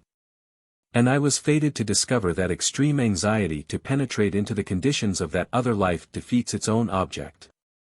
But I was determined to succeed, and I feel that a record of my attempts and subsequent failures and successes will be helpful to others who feel that tremendous urge to know what has happened to the one who has gone into the Shadowland. Or the Great Unknown, as it still is to a great number of people. A question of tremendous importance arises at this point. I feel that many may wish to make the effort, and find out what lies beyond death, but they are held back by the thought, is it right to do so? It all depends on your object, and on the use you make of your knowledge. If these experiences help you to help yourself, and then help you to help others in their perplexity and sorrow, yes, surely it is all to the good, as we say. Are there dangers? Yes, I should think so. Just as there are dangers assailing the efforts of everybody who does anything of any importance in the ordinary daily life on earth. Aviation, motoring, chemical research, swimming, only to mention a few, are fraught with great danger, but that does not deter us from participating in such pursuits. I think it may well be the better thing for us to be able to contact the other and higher planes ourselves, and meet our friends there in their own territory, so to speak, than to expect them to meet us all the way. And be compelled to visit us on our lower plane, but we must remember that for us to visit theirs would mean a certain amount of self-discipline physically, mentally, and spiritually. Life on the earth plane does not make it easy for us to create such conditions in and around ourselves such as would enable us to succeed often in our attempts to travel to those higher planes. Therefore it is comforting to know that our friends who have passed beyond the veil can and do visit us from time to time. Did not our Lord himself take pity on those who loved and mourned him, and when he visited them, spoke and touched them, and was touched by them? Did he not create a precedent by doing what he did? Above all, it showed his intense sympathy with grief, and as he still lives and feels for us, so he will understand our griefs for our dear ones. And he will rejoice if we succeed in our efforts to find those angel faces which we have loved and lost a while. This is, I feel, a solution to a problem that often frets the Christian's mind, though he, of all men, should know the answer. J. M. Gibbon said, "The presence of great questions gives hope that we are in the neighborhood of great answers, and that as the when I was a child changed slowly but surely into the now I am a man. So the now we see in a mirror darkly shall also change is, in fact, every moment changing into the then face to face, our upturned and wondering faces wet and radiant also with happy tears, for if once he wept with those that wept, because they had lost, he will keep also in blissful sympathy with those that weep because they have found." There are 3 different ways in which we can contact those who have passed over, and there are 3 different places or planes on which we can meet them. When I use the word meet, I want to convey the idea of actually being on the same plane with them, and functioning in the same kind of body for the time being. This is quite different to psychically contacting the spirit world through the faculty of clairvoyance or clairaudience. We may go to a materializing seance, and there see a manifestation of the dead built up from the ectoplasmic materials drawn mostly from the medium's body, and probably augmented by the sitters. I want to draw a very clear line of demarcation between these 2 methods, and the power of projecting the etheric body which we all possess to some degree, and might possess in greater measure if we had the time and will to practice doing it. In this book I shall not refer to the projection of the etheric for the purpose of traveling in the earth conditions. Many people have experienced the sensation of finding themselves floating above, and looking down upon their physical body. By persistent practice they find they can travel to other places on the earth, witness certain happenings, return with a clear memory of what has happened.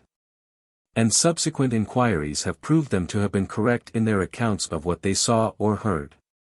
My main object is concerned with proving that it is possible to travel to higher planes, and contact those friends who have passed into the beyond.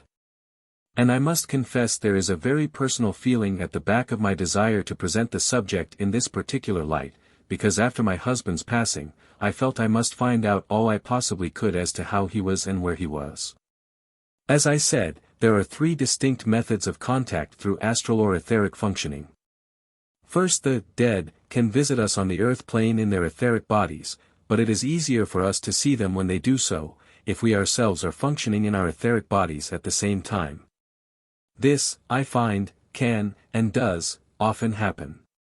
One's etheric body succeeds in moving out from the physical. It may be only a few inches, but it is just sufficient to allow us to be aware of, and contact, the etheric visitor from the other sphere. This usually occurs when we have just begun to fall asleep or as we are awakening from sleep. In either case we have to emerge from a sleep condition, shallow and light though it may be in the former case, or deep as in the latter. It appears to me that the physical brain must be either asleep, or extremely passive in order to allow the etheric body to move out from the physical. Among Western people it is not usual to find subjects who can become sufficiently passive while remaining awake. The actual sleep may be of only a few minutes' duration. Sometimes it seems as if one had only just drifted over the edge of slumber, yet during that time one has managed to exteriorize the etheric body. Consciousness may operate very quickly in the etheric, and as it moves out of the physical body, it becomes almost immediately aware of any astral visitor who is present in the room. In order to register this knowledge on the physical brain, the consciousness moves the etheric body back into the physical as expeditiously and quietly as it can, and in such a case, our minds transfer the impression of what we feel or see in our etheric body to our physical body. Unfortunately, such an experience usually lasts for a very short time, because of the effort made by the mind in registering its impressions on the physical brain. If we are not frightened or distressed by the experience on awakening, there is a possibility that it may continue for a brief period, and that now, while wide awake in the physical body, we are able to see and hear what takes place in the astral. How many of us have had the experience of waking, and still thinking we were dreaming, even though we could see our material surroundings with physical eyes? During this experience it will often be noticed that a cataleptic condition prevails during the entire duration of the phenomenon.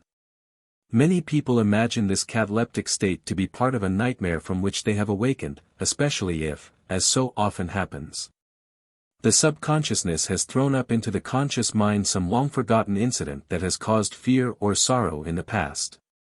Or even a repressed fear that has no actual foundation in fact, so far as we remember, may be responsible for a mental picture being thrown on the screen of our mind at the exact moment we become conscious again in the physical body. If this happens, this false mental image may eradicate the entire etheric experience, and thrust itself forward into the consciousness so vividly that it is accepted as the real substance of our astral projection, which we disappointedly dismiss from our minds under the impression that we have had a most unpleasant dream or nightmare, which held us in its grip even after we wakened up. Chapter 15. The Halfway World. A second way of contacting them is by meeting in a kind of halfway or intermediary place. It appears to me as if this place, or perhaps, condition of being, is a better description, is indeed exactly halfway between the earth and the etheric world. It is a half-world. In it we seem to be only half awake. And I have a strong feeling that, they, and when I mention, they, or them, I want you to understand that I refer to those who have permanently passed over into the etheric world, have themselves entered into the sleep state, or a semi-conscious state, in order to meet us again. I am impelled to use the term halfway. This is not always a satisfactory method to either party, and it usually arises from the intense desire held by two people who are recently separated by death, to contact each other at all costs, under any conditions. This natural impatience precipitates a meeting under the only circumstances that are possible until one or both have progressed to the stage when they can meet under happier conditions. This halfway state is very much affected, if not entirely governed by, subconscious suggestions from the mind of the one who is still living in the physical body. The third method leads to the most wonderful experience that can happen to any human being, I think. It means that one goes, in one's etheric body, to the actual plane where he or she whom we are seeking really dwells, and that one brings back a complete and perfect memory of all that one has seen or heard over there. Anyone who has succeeded in doing this will indeed realize that angels have rolled the stones away. Nothing can erase, or even dim, the memory of such a glorious experience. For many years previous to my husband's death I had realized the possibility of visiting the spiritual planes of life. And I prayed hard that if it were in accordance with God's will, and only then, that I might be allowed to see the place where my husband now dwelt, his surroundings and himself in them. To see him in his natural setting, as it were. I realized I might have to wait some time for this to happen, and that some special preparation might be necessary in order for me to undertake such a wonderful astral journey. When it happens spontaneously, one may not be aware of the many causes that have contributed to its success. One is apt to look upon it as something that happened accidentally, whatever that may mean, because it happened unexpectedly. Of all that led up to it one may be totally unaware, but when one is trying consciously to bring about some definite result in anything, whether it be astral projection, music, painting, singing, chemistry, or anything else, one usually has to approach one's end by many very definite steps or methods. So I set out on my quest fortified with a certain knowledge of the possibility of the many failures and difficulties that might befall me before I attained my object. Even so, I was not quite prepared for the nature of some of the phenomena that happened. Several weeks passed by after my husband's death, and I appeared to achieve no success in visiting him, until the night of Saturday, March 23, 1935, when I retired to bed about the usual time, and went to sleep fairly soon. I began to dream about something, the usual kind of mixture of imagination and subconscious memories. It is important to realize that a dream that is only a dream often merges into a true astral experience, and on emerging from the latter, one often passes through the dream state again before awakening. In fact, the dream state is a kind of gateway into and out of the real astral experience. With a certain amount of practice, one is able to distinguish the difference between the dream and the true condition. In the astral one nearly always knows that one is having an out-of-the-body experience. Everything happens in a clear, orderly, and consistent manner, whereas most dreams consist of a fantastic jumble of scenes and happenings in which one jumps precipitately from one scene to another, performing all kinds of impossible feats. I did not remember what I dreamt this particular night, but I suddenly emerged from it into a different condition.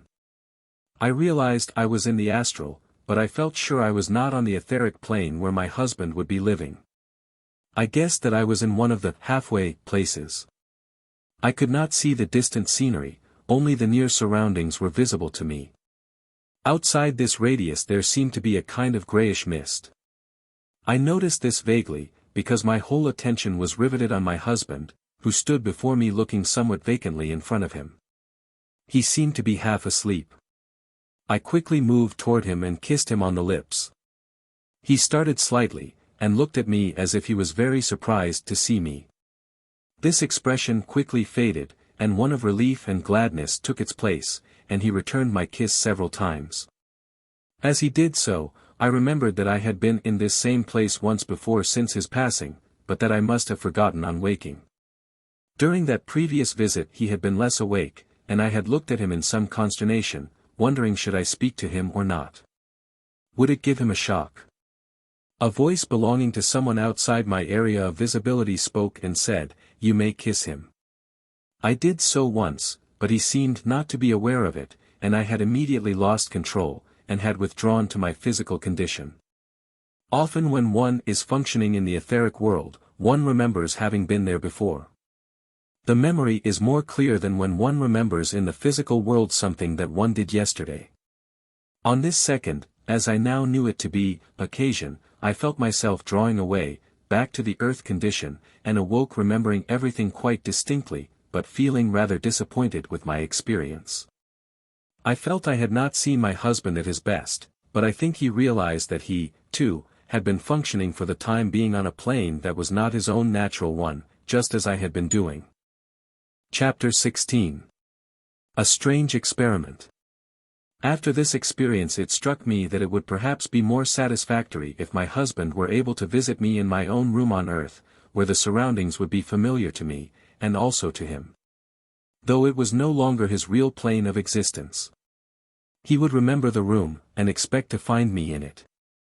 I think he caught my thoughts, and made up his mind to try the experiment, which he evidently set out to accomplish 2 nights later. I had gone to bed about 11 o'clock, and was lying on my left side, quietly preparing for sleep. The room was not quite dark, as I had a night light burning. I had been dozing for a few minutes, probably, when I was awakened by feeling something solid insert itself under my left shoulder. I opened my eyes, and in the dim light I saw my husband's form lying facing me on the edge of the bed. My senses were alert, and I kept absolute control of myself in order not to do anything that might startle him, or disturb conditions. His right arm was placed under my left shoulder, and I distinctly felt the pressure of his fingers on the back of my shoulder. The strange part was that his arm must have passed through the material structure of the mattress and pillow, yet appeared to be perfectly solid. My theory is that I was conscious in my etheric body as well as in my physical body. It was my etheric body on which my husband's arm was making an impression. In other words, my etheric body was feeling his etheric body, and my mind was registering this fact in my physical body and brain. Consciousness was, as I said before, functioning for the moment in both bodies.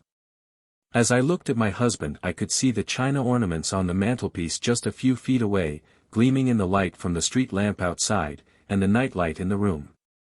This only lasted a few seconds, neither of us spoke. Quite suddenly my husband disappeared, leaving me with a deep sense of peace and comfort, and I fell into a long, restful, and dreamless sleep. This deep, peaceful slumber usually follows a true astral experience, whether this takes place on the earth plane or on the astral plane itself. The next morning I awoke, and began thinking about the wonderful phenomenon of the previous night, and wished I had been able to see my husband's features and expression more clearly. It worried me that I could not remember, or visualize from memory, the color of his eyes as they appeared when he was in good health during his earlier days on earth. In his latter years and especially in his illness they had become dull and faded in color. Only once had I had an impression that his eyes had regained their former clearness, and that was on the day of the funeral, when I had seen him sitting in front of the car, wearing the dark overcoat. And he had turned his head round and smiled at me. The friend who saw him in the crematorium had apparently seen his eyes more clearly than I, and in her letter to me she had mentioned, "His eyes are very bright, and very blue." The night following his wonderful visit to me, I retired to bed about the same time. I again lay on my left side. I cannot remember going to sleep, but I had apparently done so, and awakened again very soon. With my eyes open, I saw my husband bending down, apparently looking at me. There was, as before, a fair light in the room from outside and from the nightlight, but without these aids I could have seen his face clearly, because it was surrounded by a kind of luminous glow, which revealed every feature quite distinctly. I particularly noticed his eyes. They were, as my friend had said, exceptionally bright and blue. His skin was tanned and healthy looking. His age when here on earth was 70, but now he looked about 45. His face was a little fuller than in his physical life, and altogether he looked wonderfully well. I looked at him for at least 6 or 7 seconds, and when he disappeared I remember saying fervently and loudly, "Thank God." After this I am afraid I could not help wishing that something of the same kind might happen again. Every night I went to bed expecting it, looking for it. Probably my mind was too alert and anxious, and some time elapsed before I had a similar experience. Chapter 17. Mind acts on matter. Several weeks went by, in which I had remarkable evidence of my husband's existence. It came from various sources, which I will not describe here, wonderful as some of them were, because my main object in writing this book is to endeavor to prove the existence of the etheric body, and its power of functioning on the physical and etheric planes. On one occasion I had an interesting example of the effect that an etheric body can produce upon what we term physical matter. I think there is no doubt that the astral or etheric body is composed of material that is to some extent comparable with matter as we know it on earth, and that by virtue of its similar nature it can and does affect material objects on the earth. One Saturday early in May, 1935, I spent a weekend with a friend whose hospitality my husband and I had often enjoyed during my husband's earth life. In the evening we went to a theater to see a rather rollicking review. On the way there and back we drove through a district where my husband and I had spent a very happy time together many years ago. Memories of the hardships and difficulties that we had faced happily, because we were together, came surging back, and in spite of all my good resolutions, I could not help feeling somewhat desolate, thinking of the many years that might be in front of me without his physical companionship. So when we arrived back at the house, I was feeling a little sad. The room I was given was one which I had not occupied before. A friend of my hostess, whom I had only met once, had been using it until quite recently, and had left many photographs behind, all of people unknown to me. There were 2 single beds in the room, and beside one of them stood a smallish oak table about 2 feet square, quite a strongly made, solid table for its size. On it I had placed my husband's photograph. Just before undressing, I went over, picked up the photograph, and aloud asked my husband whether he had been aware of my thoughts while I was passing through the neighborhood we both knew so well. While doing this, I mechanically placed the photo on the bed nearby, placed my hands lightly on the tabletop, and still thinking aloud I said, "I've got no mediumistic power with which to move tables or anything else by myself. As some people have, and as you undoubtedly had when you were here. If only I had that kind of power, you might use it now, and move this table as a signal that you were with me on our way to the theater, and that you did know all my thoughts." Almost before I had finished the sentence, to my intense surprise, the table leapt in the air, took a jump forward and upward, hit me in the region of my waist, and sank back again quietly, as if carefully controlled by unseen hands. I was astonished, to say the least of it, but comforted also, as I knew that it was impossible to account for the phenomenon by any normal, as we call it, means. At the very second that the table rose, or perhaps I should say for 1 or possibly 2 seconds prior to its rising, I felt a curious blank feeling in my solar plexus. I felt it in my mind also, but without losing consciousness even for a fraction of time. What actually happened was that my mood, my mental outstretching to the unseen, had put me in a suitable condition to bring about an exteriorization of my etheric body, either wholly or partially, and the combination of astral forces drawn from it, and from the etheric body of my husband, had been directed into, or under, the table, with just sufficient power to levitate it. I think that this ability to project one's etheric double, voluntarily, or accidentally, either for a short or long period, is the cause of many of the physical phenomena which scientists and students of psychical research are now investigating. At this present stage of our knowledge along these lines there are probably few of us who could produce such results deliberately. I think we can produce the exteriorization of the etheric body at will, but it is a much more difficult feat to perform some definite action during the exteriorization. In any case, I feel sure that the nature of the demonstration is decided and carried out by those who have permanently left their earth bodies, the so-called dead who have become accustomed to functioning in their etheric bodies, and who use them as easily as we do our physical ones. On their own plane they operate on their own kind or degree of matter, just as we operate on ours. Difficulties crop up when they or we attempt to operate on each other's planes, that is, when we endeavor to function on their planes, or when they try to function on ours. It is then that both sides have to cooperate. When they produce an effect on the earth, they use their own minds on our physical material, assisted by our etheric power, and in some cases by our mental cooperation. If we set forth with the idea of being used by them, with some definite object in view, we are obviously trying to cooperate both etherically and mentally.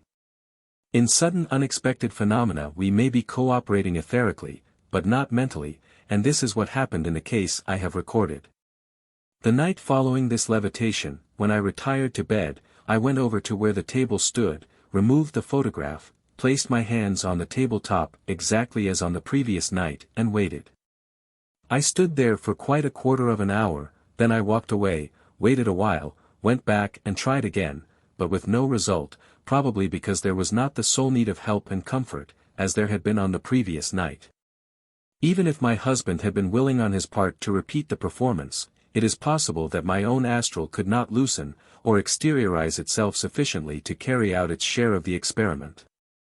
On this second occasion I must admit that I was acting partly from curiosity, a desire for a repetition of a phenomenon that may have required a certain effort on his part. And on mine too, though on our side such effort may be made involuntarily and unconsciously. I feel sure we should not seek these things lightly, without some serious and definite object in view, and I was not altogether surprised at my failure. Indeed, I was a little ashamed of attempting to get the levitation again, and while retiring for the night, I humbly apologized for having asked for a repetition of it. I seemed to have been asleep for some time, when I was awakened by noises in the room. It was too dark to see what was happening, but I could distinctly hear sounds as if 2 or 3 people were moving about. Realizing I had locked the bedroom door before getting into bed, and finding myself in a somewhat cataleptic condition, though absolutely wide awake and conscious in every sense, I realized that something was happening of an interesting nature. Then I heard a loud, scraping noise on the wall, somewhere near the door, as far as I could judge in the dark. I knew from previous experience that while the phenomena were taking place I should not be able to move my physical body without a strong mental effort, and also that if I made this effort, I should probably put a stop to the phenomena. So I remained passive for a few moments, listening to the sounds around me. I must explain that when one is in the etherically exteriorized condition, yet at the same time perfectly and acutely conscious in the physical, one is sometimes able to exercise psychical faculties which may be dormant in the daily, earthly life. And one may oneself become aware of certain conditions without using the ordinary physical senses through which our faculty of awareness usually functions. On this particular occasion I was aware that my husband was present, also my hostess's husband, who had passed over a few years previously. A strong feeling that they were carrying out some project that amused them came to me. I felt amused myself, though I didn't know the cause of my amusement. Probably my astral brain did, but could not transfer the knowledge to the physical counterpart. The scraping noise and my cataleptic condition ceased at the same time, and I lay for a few minutes thinking over all I had heard, and impressing on my mind the direction in which the noises had been loudest and most insistent. As usual, after such a demonstration, I soon fell into a deep and peaceful sleep. It is very strange that immediately after such a phenomenon one feels little curiosity as to what has happened. One accepts it in an uninquiring spirit, and it is later on that one begins to wonder how it happened, etc., etc. I slept until the maid knocked at the door with my early tea. After she had pulled the blinds aside and left the room, I looked cautiously round to see if my unseen visitors had left behind any trace of their presence. Remembering the particular sounds by the door, I looked in that direction, and saw that a picture hanging on the wall had been carefully moved round, so that instead of hanging straight, in a vertical position, it hung sideways. Halfway between the vertical and horizontal positions. I got out of bed, and examined the picture and the chain that supported it. I found it was a most difficult feat to pull the chain round the patent fastener on the wall, as the links in the chain were of such a shape that they caught in the fastening each time one attempted to move it. One had carefully to lift both picture and chain slightly, and cased the latter round the fastener in order to move it at all. Quite an effort must have been used to move the picture to the angle at which I found it. Moreover, it was not a light weight, being at least 20 inches in length, and about 12 inches across, framed and glazed, and weighing several pounds. As there were many lighter and more easily moved photographs and pictures in the room, I wondered why the unseen operators had chosen this particular one. It was a study of a girl in a garden. I did not know her, nor, as I explained before, did I know the subjects of any of the portraits in the room. On going downstairs, I went straight to my hostess, and asked her who the lady in the large picture near my bedroom door was. "Oh," she said, "that's an enlarged portrait of," mentioning the name of a well-known actress, whom my husband had often told me about, as he had seen her when she was quite a tiny baby. The picture had been enlarged from a snapshot, and belonged to my hostess's husband, who had probably been told by my husband that he knew the lady in it. And as it was the only portrait in the room that had any significance whatever in regard to my husband, they had evidently decided to move that particular one, with obvious success. Many pleasant memories must have been invoked in both their minds by this picture, and that fact probably accounted for the happy, almost merry, condition that I had sensed during their visit. Chapter 18. Dangers and Complications. Other experiences followed, showing me that beyond all shadow of doubt, they can and do manifest on our plane when the conditions, of which at present we know so little, permit them to do so. The same conditions make it easy or difficult for us to visit their plane, and I feel sure that they mostly arise on our side rather than theirs. I have been told that the spiritual, mental, and emotional state of our plane constitutes a kind of fog which they penetrate with some difficulty. When we earthly mortals are living in, and expressing the higher side of our natures, spiritually and mentally, it is as if we create a clear space in the surrounding mist, in which the etheric visitors can more easily operate. If we wish for communion with the departed, we should take great care to think, speak, and act in such a way that will provide these ideal conditions, and only good will come of such intercourse if we do so. Our emotional and temperamental difficulties act adversely or otherwise when we attempt to visit the etheric planes. I am sure that our etheric counterparts are weighted by the quality of our usual mental outlook and general behavior in our daily lives on earth. These personal conditions, or soul vibrations, appear to affect the etheric cord which connects the etheric body to the physical. The etheric cord of an insensitive, unprogressed, unimaginative individual would be very rigid and inelastic. I doubt if such a person would be able to exteriorize the astral body voluntarily at all, or maybe only to a slight extent. Of course, an accident which resulted in a severe shock, or the administration of a strong anesthetic would probably cause his etheric double to move out, though perhaps only for a short distance, away from his physical body.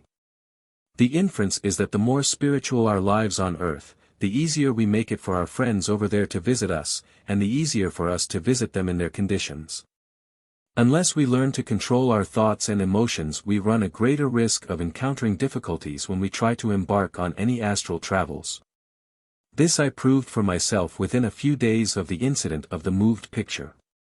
In the interval I had been extremely worried about certain material matters which had cropped up unexpectedly, and I found myself scarcely able to cope with them. I worried about them a good deal, really more than I ought to have done. They were partly, if not entirely, connected with my husband's illness and passing, and I longed more than ever to see him in his present surroundings, so as to assure myself that they were happy ones, and that he was happy in them. On the night of May 17, 1935, I went to sleep, and found myself in a place which I knew was not of this world. There is some curious quality in the atmosphere of the astral planes, which is soon recognized when one has paid several visits to them. On this occasion, the surroundings in which I found myself were not so clear as usual. A thick mist seemed to envelop everything beyond the radius of a few square yards. I stood in an open doorway, looking into a room which was furnished in quite an ordinary way. A few feet away, standing with his back to me, was my husband. At last I thought, I'm seeing him on his own plane, now I shall learn something of his real conditions.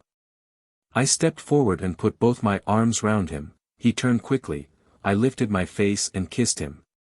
A look flashed over his face as if he was glad to see me, but that the gladness was completely overshadowed by some overwhelming distress and suffering. I said, "Aren't you pleased to see me?" "Oh, yes, yes," he answered, "but it's the pain. I'm in such dreadful pain." He released me, and walked up and down the room, his face grey and drawn with suffering, his breath apparently coming and going spasmodically in his efforts to control the agony he evidently felt. Nonplussed, I watched him, thinking to myself that if this were indeed his real condition, he was evidently in worse bodily plight than when he was living on earth. I felt overcome with misery, and I remember that an extremely selfish thought rushed unbidden into my mind. I said to myself, "Oh, I have got to face everything all over again. All the anxiety and torture of watching him suffer that I thought was over and done with. I thought he was safe and free from pain, and I've been glad to lose him physically in order that it should be so. How terrible to find out that our ideas of perfect bodily health over there have all been wrong." However, I pulled myself sharply together, and immediately banished these first unworthy thoughts, and made up my mind to face this unexpected state of affairs, and help him in some way, though I knew not how. Quickly I took hold of his arm, and led him to a couch in the room, saying, "Lie down there, I'll think of something to help you. The pain won't last long, I promise. I'll do something quickly to help you. I know I can. I promise." I seemed to be repeating these words over and over again, and while doing so I felt a curious pull, as if something was drawing me away from the place. I fought against it for a moment, loath to leave my husband in his unhappy plight. The pull increased. It had a strange magnetic quality. I felt myself drawn backward and downward, and lost consciousness of my surroundings until I found myself actually in my physical body in bed. Every detail of my experience remained clear in my mind. I lay there, feeling sad and dismayed. Morning came, and my maid brought my early tea. I poured some out, and while drinking it, I tried to reconstruct the unpleasant dream, and, calming my mind, I closed my eyes, and silently formed a prayer for help in understanding and interpreting the experience. Or else banish it altogether from my memory. It seemed beyond my earthly comprehension. While I was doing this, I became aware that someone was sitting beside me on the left side of the bed, just near my pillow. I opened my eyes slightly without turning my head, knowing that the less we move about and disturb the conditions the better. Out of the corner of my eye, I saw it was my husband sitting near me, and I sensed he had come with some explanation of my dream. I closed my eyes again, and listened carefully while he spoke. He told me I must be neither dismayed nor surprised if I got several experiences of the same nature as the one of the previous night. In fact, he said, if I persisted in trying to visit him on his own plane during sleep, it was most likely that I should go on having them until my mind ceased to evoke painful memories of his earthly illness. My subconscious mind was full of such memories, which I kept in check in my daily life, but in sleep they reasserted themselves. and traveled along the astral cord from my physical brain to that part of my mind which was functioning in my etheric body, and colored its impression of whatever I might be doing or seeing on the etheric plane. In other words, my subconsciousness was able to interpose a screen, on which images were engraved of exaggerated fears and unhappy memories, between myself and reality. Now and again this screen became transparent, as if the false wore thin, and my consciousness made a desperate but only partly successful effort to break through it, and reveal a little of the truth behind. My husband said that I had visited him. He was present in the room I had seen, but was not in any pain, nor was he distressed in any way. He advised me to make up my mind not to be worried if unhappy, but false impressions asserted themselves into any of my future astral experiences, but that I must remember that they were purely subconscious. And that in time the imaginary would inevitably give way to the real, and then I should see him as he really was. Unless I had the strength of mind to do this, it would be desirable that I should give up the idea of visiting him on his own plane until my mind had naturally, in the course of time, discarded the acute memory of his past physical illness. I decided to accept his advice, and adopt both ideas, and not to make the attempt at exteriorization of my own etheric body at present, but do all I could to superimpose happy, constructive thoughts of my husband in a state of well-being in which I believed him to be, upon the unprofitable, destructive memories either conscious or subconscious which were beneficial neither to him nor to me. If his illness had brought any lesson with it, and suffering of any kind does bring a lesson in its trail, as a rule, it had been learnt. This I knew, and I also realized that any unnecessary dwelling on sorrows or pains that are past, leads to morbidity of thought and outlook. Chapter 19. A Dissertation on Prayer. I in the last chapter 1 have related the lesson I was taught with regard to dwelling on painful memories. I took the lesson to heart, and it had benefited me considerably, both mentally and physically. But there was another lesson that I was yet to learn, one that opened my eyes more than ever to the necessity of tackling our earthly tasks and difficulties ourselves, and not inflicting them on the consciousness of those who have passed to other planes, and who have work of their own to do, and probably difficulties of some kind to contend with. We must be very careful indeed to avoid doing this, because those who love us best will be the very ones who will be most affected by our troubles, and yet they may not be in a position to help us. And it is this feeling of inability to aid us which distresses them, and may interfere with their own progress, and if we persist in thus unlawfully disturbing them, it will react adversely on us. I know that many discarnate souls are able to help those left on earth, both in a general and individual way. They are peculiarly fitted for such work by temperament, and also by training for it on their own plane, before they attempt to contact the earth conditions which it is their aim and desire to improve. The one safe, sound way we can take when we need spiritual assistance, is to ask God for it. St. Paul said, "In nothing be anxious, but in everything, by prayer and supplication let your requests be made known to God." And in more modern times Dr. Alexander Maclaren wrote, "If a man does not pray about everything, he will be worried about most things." It is good that we should speak direct to God about our problems. He is above being distressed about our worries. "My soul, wait thou only upon God, for my expectation is from him." Psalm 62. 5. If we do this we can rely on help instantly, if it is good for us. While we are talking about prayer, let me tell you what R.C. Chapman said by way of encouraging those who sometimes feel that they are not in the right mood for prayer. When we cannot pray at all, then it is high time to pray.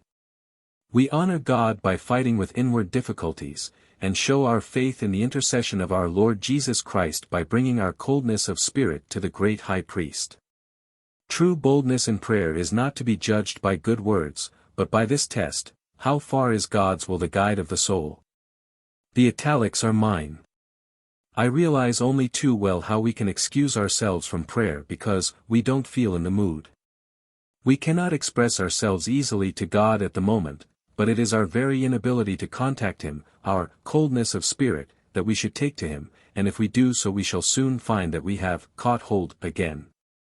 It is a good thing to have true humility about oneself, but if it encourages us in the idea that we are incapable of, or unfit for, direct communion with God, then it almost amounts to unbelief. Again, we must be careful to ask anything according to His will. We must say, "Thy will, not mine." If we do this, it shall come to pass before they call, I will answer, and while they are yet speaking, I will hear. Isa 9:24, which means that He hears our need, our thought, even before we have expressed it in words. In an earlier chapter in this book I wrote the words, "He will give His angels charge over thee." I take them to mean that His angels are His ministering spirits, in whose ranks may be numbered those whom we have known and loved on earth, who have progressed on the other side, and are now in a position to become ministering spirits. Or angels having charge over us. In most cases, if not all, these entities would have passed from earthly conditions some considerable time, and may have gone through many spiritual experiences, and made a deep study of life since passing over. If a good purpose is served by doing so, they are allowed to help us, especially when we cannot help ourselves. If we can help ourselves, we ought to do so. It is a cowardly evasion of personal responsibility that impels us to seek help from others if we can possibly manage without it. Wonderful help has been given from the other side under right conditions. I have had many examples of it myself. Indeed, it is often staggering to look back and see what has been done through prayer and spirit agency. God works in a mysterious way, His wonders to perform, but we must remember that His infinite mind can see what is good for us, and whether an answer to our prayer will be beneficial or otherwise. How many of us have realized, with bitter sorrow, the curse of an answered prayer?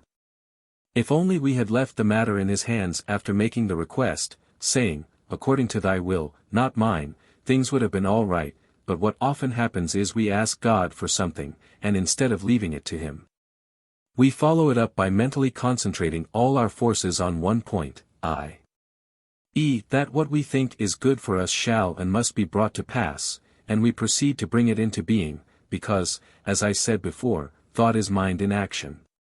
This little dissertation about prayer, and the importance of not disturbing our departed friends with our personal troubles, is a preliminary to my describing a very curious and disturbing experience that happened to me soon after the events related in the last chapter. I began to have some very troublesome material affairs to attend to, and some of them appeared to be heavier than I could shoulder myself. In his earth life, my husband could not bear to see me worried, and always held the impression that I could not possibly tackle ordinary material life without his aid.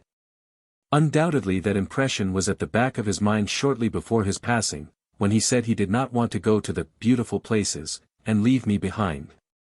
Knowing his natural anxiety about me, I feel now that at the period of which I speak, I ought to have taken these earthly matters more lightly, and not let them get on my mind as much as I did. Some weeks had passed since my last astral experience with my husband, and remembering his advice to me after that occasion, I was not expecting to reach him in my etheric body. Nor was I definitely trying to do so while these troublesome earthly problems existed. Then, one night, I had an experience which proved that he had sensed these troubles, and strongly reacted to them in a way that might have brought untold danger and unhappiness to us both. Chapter 20. Can a spirit commit suicide? I hope that by this time I have conveyed my idea to you that in the normal waking conditions of our daily lives the etheric body finds it extremely difficult to function consciously apart from the physical. While it is in complete association with the physical, it is usually inoperative, or out of action, so to speak. There may be undoubtedly are some exceptions to this rule, such as the progressed student of occult laws who has become proficient in consciously exteriorizing his astral body at will, whenever and wherever he chooses. That this has been done is a proven fact, but we are not concerned here with such extraordinary degrees of efficiency in etheric exteriorization, but with the more limited and ordinary ways in which the average man and woman is likely to experience such phenomena. If our etheric body can move out even a short distance from the physical, it is most likely that we shall see or hear something extraordinarily interesting, especially if there is someone belonging to us, linked to us by ties of love and mutual interest, who will doubtless be waiting to encourage and help us to reach out from our usual limited conditions, and grasp their hands, if only for a moment. One night in July, 193-5, soon after midnight, I became aware that my etheric body was slightly exteriorized, just sufficiently for me to be able to see and hear other etheric bodies and conditions around me. On this occasion I felt myself less alert than usual, and I was once again reminded that if we have been living in a disturbed emotional condition on Earth, it affects the etheric body in such a manner that even when projected, it is more difficult for the souls from other planes to perceive or contact it. So now I could see that my husband was close beside me, just a few feet away, but apparently he was finding some difficulty in seeing me. He seemed to realize that he was near me, and he was evidently trying hard to locate my exact whereabouts, but could not do so. I spoke to him, and with some considerable mental effort, I moved farther out from my physical body and drew nearer to him and was able to reach out my hand and touch him on the shoulder. Though he did not seem conscious of the actual touch, he appeared to sense that I was close to him, and he seemed to make a great effort to contact me by concentrating on me. He began to speak. I could hear his voice, and could follow all he said.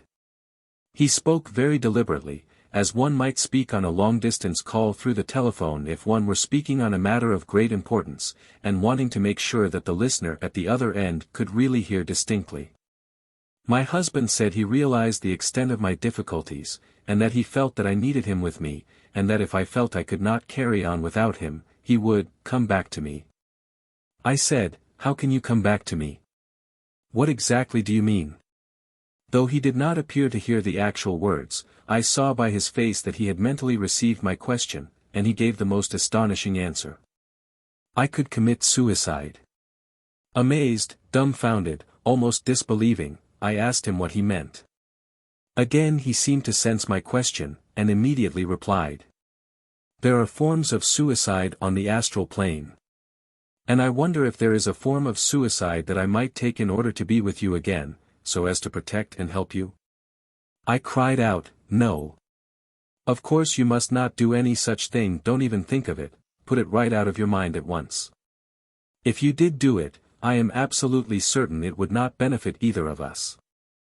I remember that when he was on Earth he had disapproved of suicide from whatever angle it was viewed, or whatever the motive might be, and I felt sure that he would not have any desire to take such a step on his own account. But that it would be entirely on my behalf, in order to be with me and help me again, and I realized that I must have dwelt unduly on my earthly troubles, hugging them to myself instead of getting on top of them. But I had not fully understood that our unhappy thoughts are so easily picked up by those whose etheric bodies are often with us, or we with them. My feeling of intense dismay and anxiety to stop him thinking of such a course as suicide seemed to lend an added poignancy or power to my desire to impress my husband against the idea, for he suddenly lifted his face a little, looked in my direction, and appeared to see me. He then talked calmly and quietly to me for some time, assuring me of his never-ceasing care for me, and admitting that it had not occurred to him actually to attempt suicide, but only that he was willing to do so if his being nearer to the earth would help me. Before we parted, we both reassured each other about ourselves, my husband promising not to think of the subject of suicide again, and I informed him that whatever my difficulties were on the earth, they were not insurmountable. And I knew I could get through them all, so he must not worry. Ever since this incident I have pondered over this question: what are the forms of suicide that are open to a discarnate soul? Many suggestions have been put forward, none of them very convincing. One was that a discarnate soul could commit suicide by willfully leaving his own plane, and obsessing or possessing some person on earth. The obsessing entity does not always show a mischievous or antagonistic attitude toward the person whom it is possessing. I knew of one case of apparent possession, when the entity was deeply attached to the girl whom it was alleged he haunted, and that his sole desire in doing so was in order to be near her.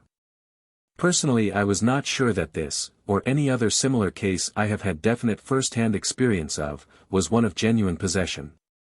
I think it was more likely due to overwhelming grief and shock on the girl's side, which had for the time being unhinged her mind and nervous system. In time it wore off, and we heard no more of the supposed obsessing entity.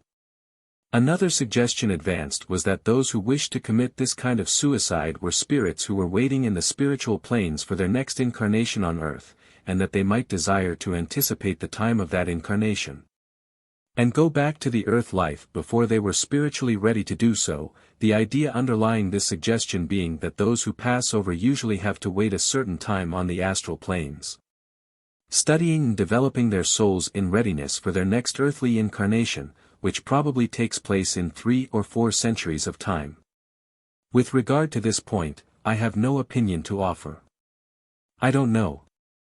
The theory that appeals to me as being the most feasible of any I have heard, is that those who actually live on a certain etheric plane, possibly 2 or 3 planes above the earth, might elect to function on a lower plane, i.e., one near, possibly very near the earth, in order to be as close as possible to the being they have left behind, and whose presence they long for. If we on the earth cease to function on that earth, it follows we must go through a process of dying in order to take up life on another plane. It seems possible that those who change their plane of existence over there go through what appears to be a form of death, though I am certain there is nothing painful or uncomfortable about it, inasmuch as they may change the nature of their bodies to some extent. If this is so, the process will seem to them to be a form of dying, and if they were changing from a higher to a lower plane of existence, and, in doing so, cut short their activities and development on the higher plane, it might even seem to be a form of suicide. Again, I must admit, I don't know. I can only relate what my husband said, because it constitutes a warning that anybody who is in close touch with the other side should carefully control and guard their mental lives on earth. After this experience I decided never again to allow myself consciously to dwell in negative thought of any kind whatever. Chapter 21. The Dream State. By this time I began to realize how many difficulties beset us when we venture to explore the etheric world. The most baffling of all seem to be the dream state through which, as I have mentioned before, one often passes before one becomes conscious in the astral, and vice versa, on returning from a true astral experience. One again passes through a dream before one wakes. It is my experience that the memory of what one has seen or done in the astral is sometimes wiped out by the dream phase which superimposes itself upon the astral memories. So that when one awakes one may get such a muddle of dreams and real experiences, it is extremely difficult to make sense of it. After a few experiences of this kind, people often give up in despair, thinking that the difficulties of sorting out the false from the real are so great that it is hardly worth their while to pursue their study of astral projection. One cannot blame them, but it is a pity, because they often throw up the sponge just as they are coming to the point where they might realize that it is possible to derive some helpful knowledge from the very dream condition which has puzzled and exasperated them. All my life I have dreamed a good deal. Hardly a night passed that I did not dream some farrago of nonsense, which I usually dismissed from my mind as soon as I awoke. I had paid very little attention to the subject of dreams until I began to realize the fact that there was another state into which we could enter during sleep, where we could contact other planes of existence, and meet beings who were no longer living in the limited earth conditions, beings who could help and teach us, with whom contact could only have a beneficial result. Sometimes these discarnate souls are strangers to us teachers and helpers whose work it is to instruct those who are sufficiently eager and venturesome to seek to obtain spiritual instruction in this manner. Others may be the ones we have loved and lost, whose features and characters are engraven on our very hearts, and who also long to comfort and bless us, even if they cannot instruct us in spiritual law and philosophy, as the teachers can and do. Because I realized the desirability of contacting the higher astral world, and bringing back a perfect memory of it, I resented the interference set up by the dream state through which I often found myself passing after leaving the real astral. After a while it dawned on me that there had begun to be a better retention of astral memory drawn through the dream experience, a thread of true memory running through the imaginary fabric of the dream material. As soon as I had recognized this fact I determined to hold on to the dream, instead of impatiently dismissing it from my mind on waking. By carefully sorting out the incidents of the dream, I made some interesting and helpful discoveries, prominent among them being the symbolical meaning contained in many of the apparently inexplicable happenings in the dream. I learnt that our friends on the astral plane are aware of our difficulty in bringing the memory of their world back into the physical conditions, and in consequence, They cooperate with us before we leave the astral in an endeavor to present the impressions of what we have experienced there, or the guidance we may have received in some form which might survive the disintegrating effect of the dream condition through which they knew we would probably pass before waking. The form which most easily survived was one that could be incorporated with, or woven into, the dream in a symbolical form such as could be more or less easily interpreted by the mind when it awakes in the physical body. A careful study of these forms will repay the student, and open up a new and interesting field of investigation into the power of the mind, both conscious and subconscious. Our willpower plays an important part in this branch of the subject.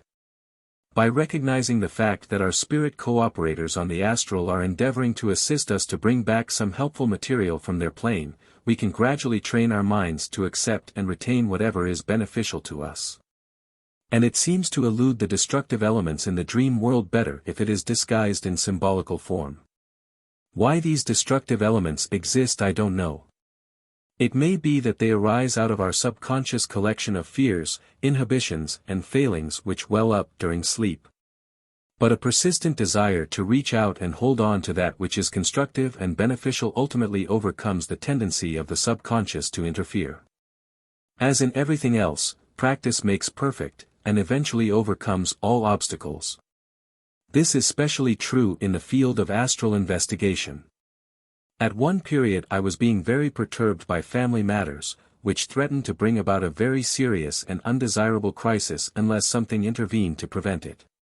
Time was becoming short, the crisis seemed to draw nearer. It seemed almost impossible to avert it, and though we who were directly concerned knew we were in the right, yet everything seemed to be going wrong for us. There seemed no step that we could take to avoid the calamity we feared. One morning I awoke, and immediately brought back a very clear memory of having been in the astral world with my husband. What I had heard or seen there, I could not remember, but on leaving it I had passed into a dream state, and my husband had accompanied me into it. In the dream state I saw a cricket field, and lying on the ground were some stumps and a mallet. My husband went to the stumps, picked up two, and stuck them in the ground. To my amazement I saw that they were at least 6 feet high, and I thought to myself, they are too large for him to hit properly, but my husband took up the mallet, looked round at me with a reassuring grin, lifted the mallet, and with a few well-aimed blows he knocked the stumps right into the ground, until they almost disappeared. He turned and grinned again. "I've knocked those two on the head," he said, with deep satisfaction. As I awoke, this incident was clear in every detail in my mind, and I immediately realized that the stumps were the two people who were causing the trouble that had hurt us so deeply. Remember, it is important to seek the symbolical meaning of the dream as soon as possible after waking. Because the mind is more susceptible to the true interpretation before it begins to register the impressions from the mundane world into which we are awakening. The certainty that the symbolical interpretation I had placed on this dream was the true one, sustained and helped me through the critical days of waiting until we knew what would be decided in our case. Within a very short time the statement that the two people were being knocked on the head was verified. That was exactly what happened in the end, and everything came to a happy conclusion all round. No one was hurt. The knocking on the head led to a change of mind in the right direction very suddenly, and, in the normal sense of the word, unexpectedly, though not to me. Indeed, I should have been very surprised if it had not so happened, for I had begun to find that one is never misled when one has learned to distinguish the real significance in dreams of this type. On another occasion I had to tackle a business matter which had become very troublesome owing to the attitude of one person concerned in it.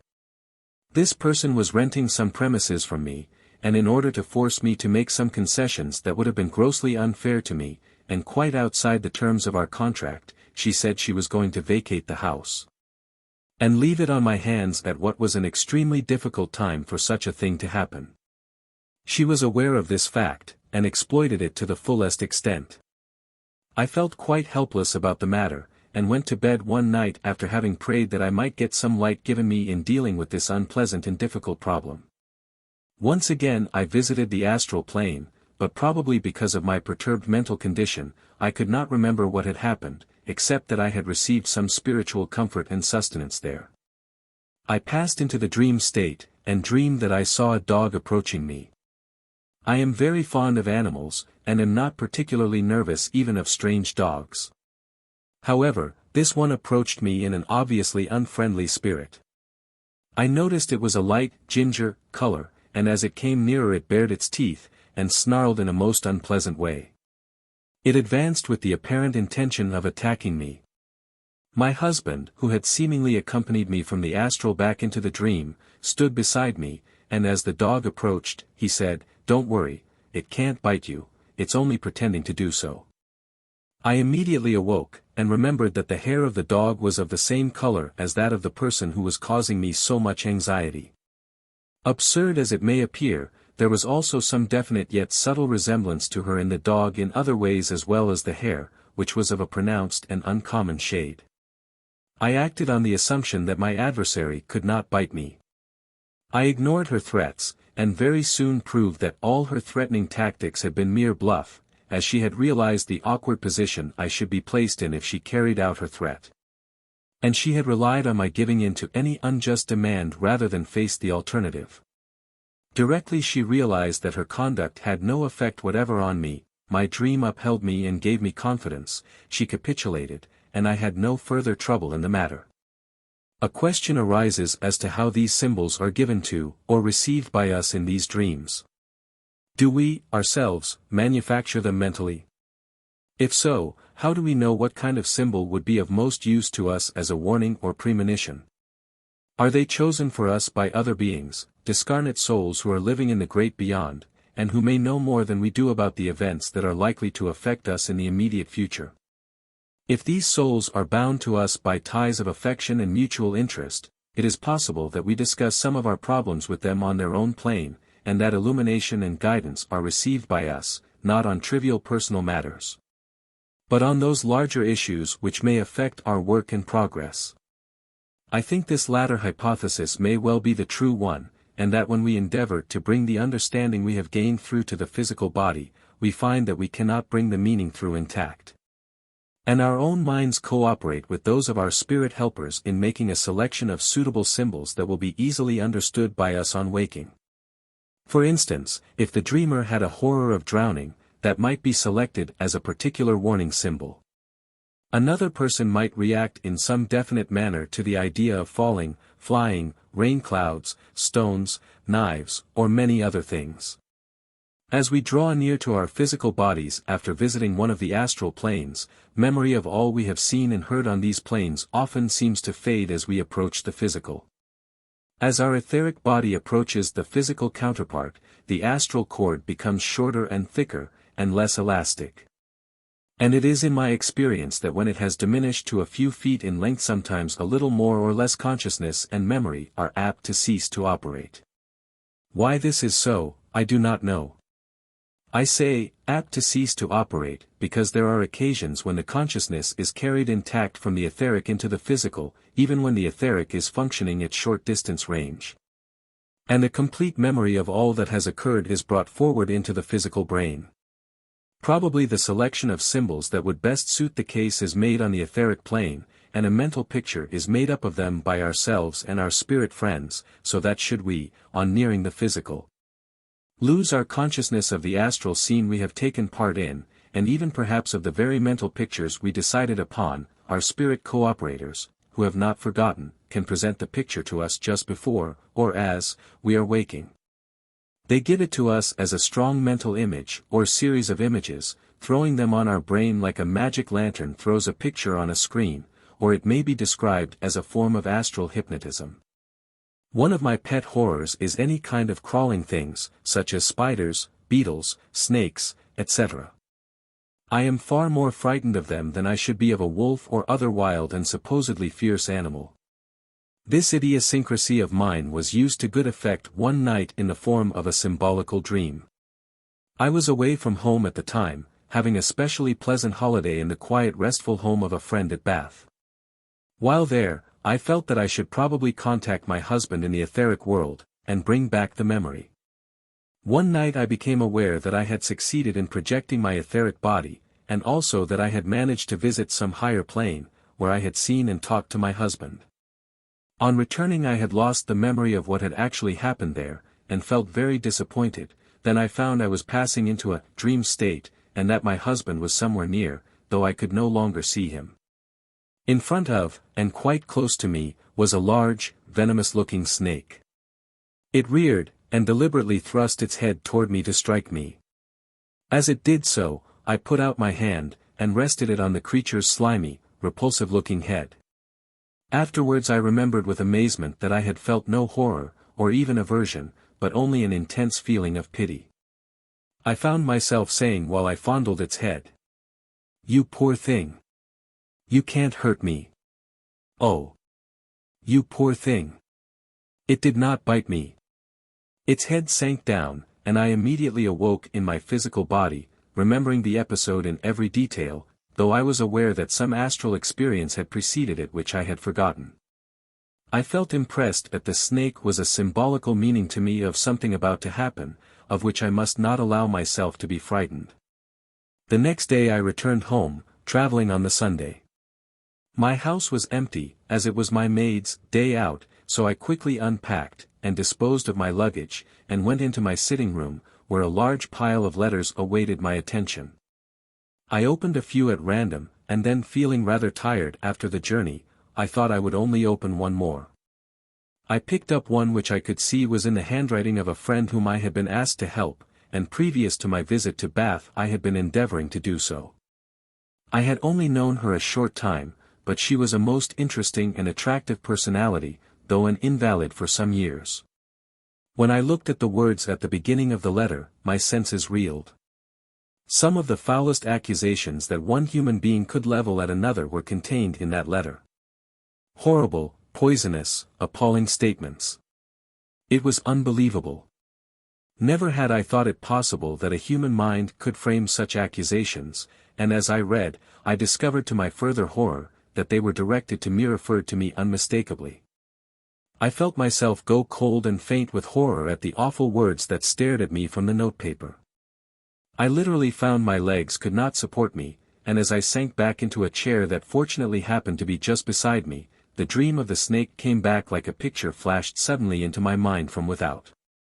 Simultaneously I knew that the snake symbolized the writer of the letter, and I remembered how I had known the snake could not and did not really want to hurt me, and at once my feelings completely changed. And I felt all aversion and repugnance immediately vanish, leaving only the deep sense of pity I had felt for the creature in my dream. I definitely tried to visualize the writer of the letter and mentally extended my hand to her, placing it on her head, just as I had done with the snake. For the rest of the evening I felt uplifted and comforted, but I made up my mind to get to the bottom of the awful mystery. I did so with the help of a friend who lived nearer to the writer than I did, and we discovered that this poor soul had become mentally deranged through the inroads of old age and long-standing disease, which had ultimately and rather suddenly reached the brain, and that she had made these terrible accusations against several of her friends, especially those strange as it may seem to whom she was specially attached. I should mention here that the letter had been written to me on the day preceding my dream, and I feel sure that my husband, and perhaps other discarnate friends, knew about it, and realized the shock it would give me, and helped to warn me by suggesting the dream. I have since had many repetitions of these kinds of dream experiences, and think they can be cultivated when once we are mentally open to their possibilities and significance. Chapter 22. Animals and their etheric bodies.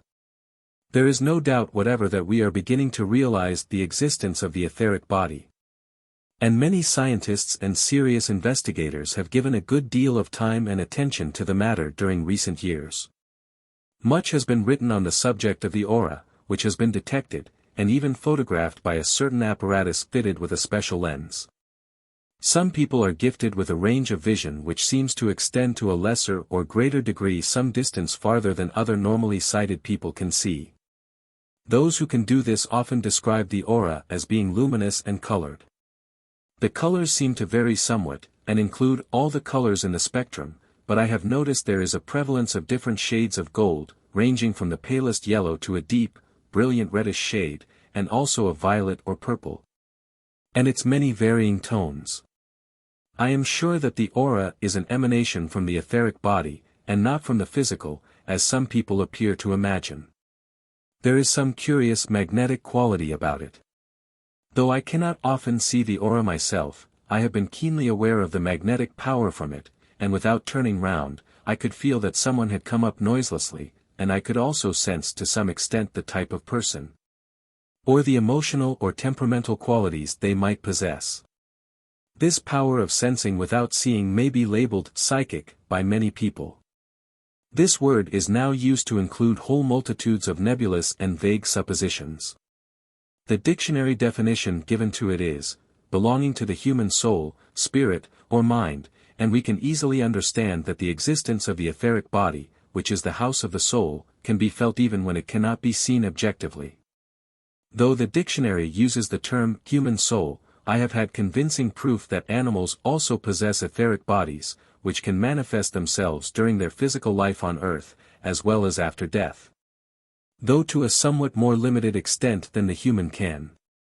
I have felt a strong emanation from the body of an animal of whose presence I was unaware until I felt the electrical power coming from a certain direction. I have looked down, under the table, for instance, and found that a dog or cat had come into the room unperceived by me, and was standing or sitting in exactly the spot from which I had felt the magnetic current. If we admit that animals possess an etheric body, we may suppose that this body will exist after death.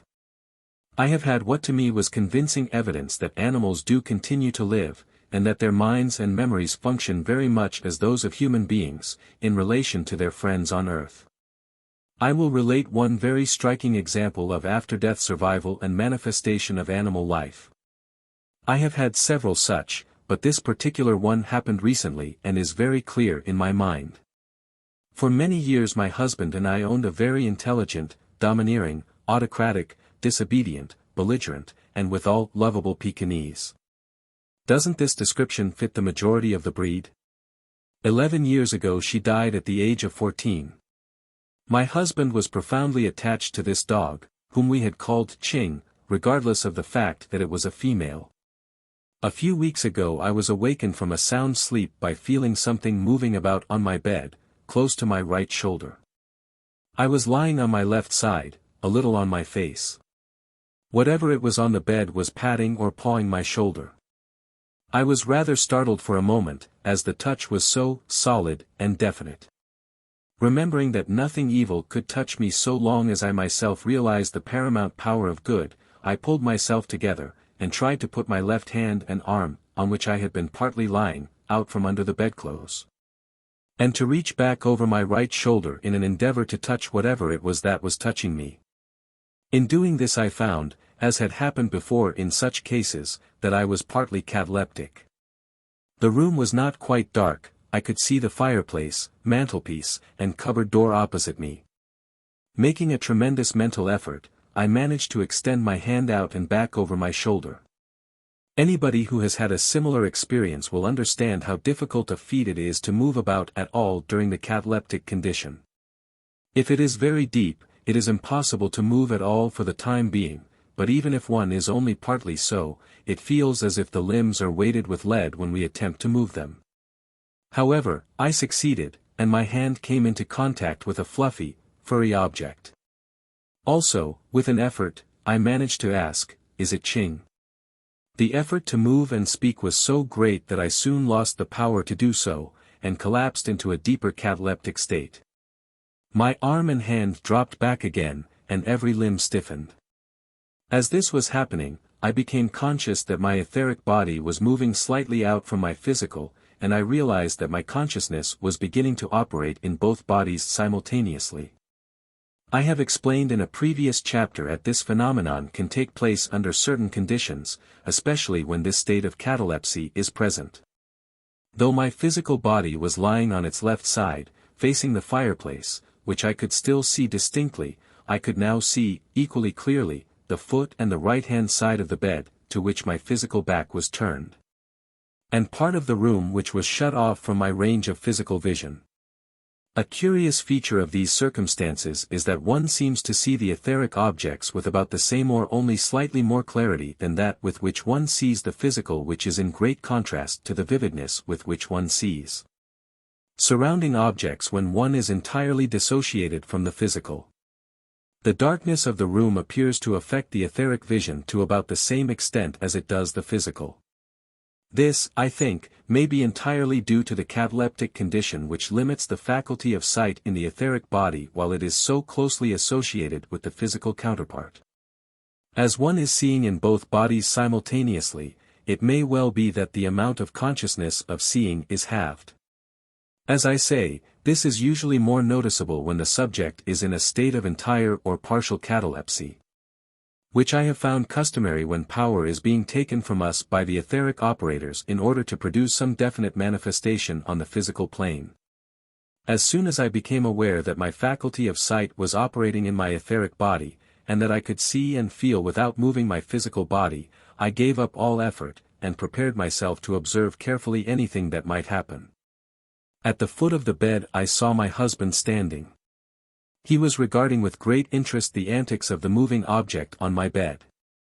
Now I could use my etheric arm, and I put it on the furry object, and recognized at once the form of my little Pekingese.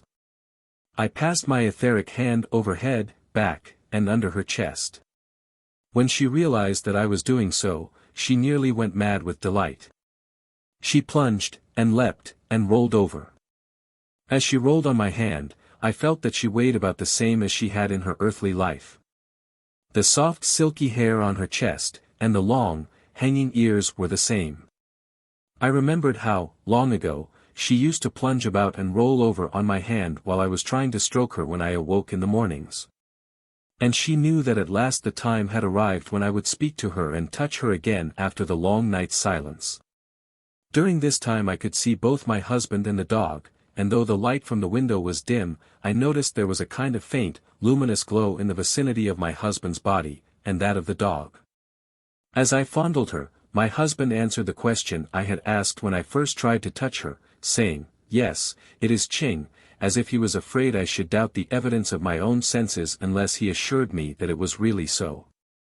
As always, after such an experience, I felt comforted and soothed. I did not seek to prolong the experience, but mentally asking a blessing on my husband and Ching, and giving heartfelt thanks for the inestimable boon of their visit to me, then I gave up conscious control of my etheric body.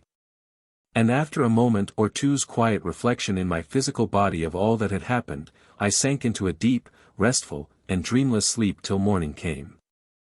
Chapter 23. Important Scientific Corroboration. In the early part of this present year, 1937, a most important record of an out-of-the-body experience was read by no less a person than Sir Auckland Geddes to the members of the Royal Medical Society. It was the occasion of the bicentenary of that society, and was fully recorded in the Scotsman also in the issue of the Edinburgh Medical Journal for June, 1937. This record contained remarkable corroboration of many of my own experiences, some of which I have already related to you. But one the crowning and most uplifting manifestation that has ever come my way I have reserved for a later chapter in this book. Sir Auckland Geddes described the document which he read as the experience of a man who had passed into the very portals of death, and retained his full consciousness while out of his body. And when medical treatment forced his etheric body to return to the physical, he brought back a complete and detailed memory of all he had seen and done in the etheric.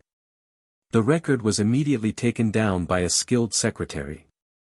Sir Auckland Geddes said the existence of the record had been known to some of the teachers in the society.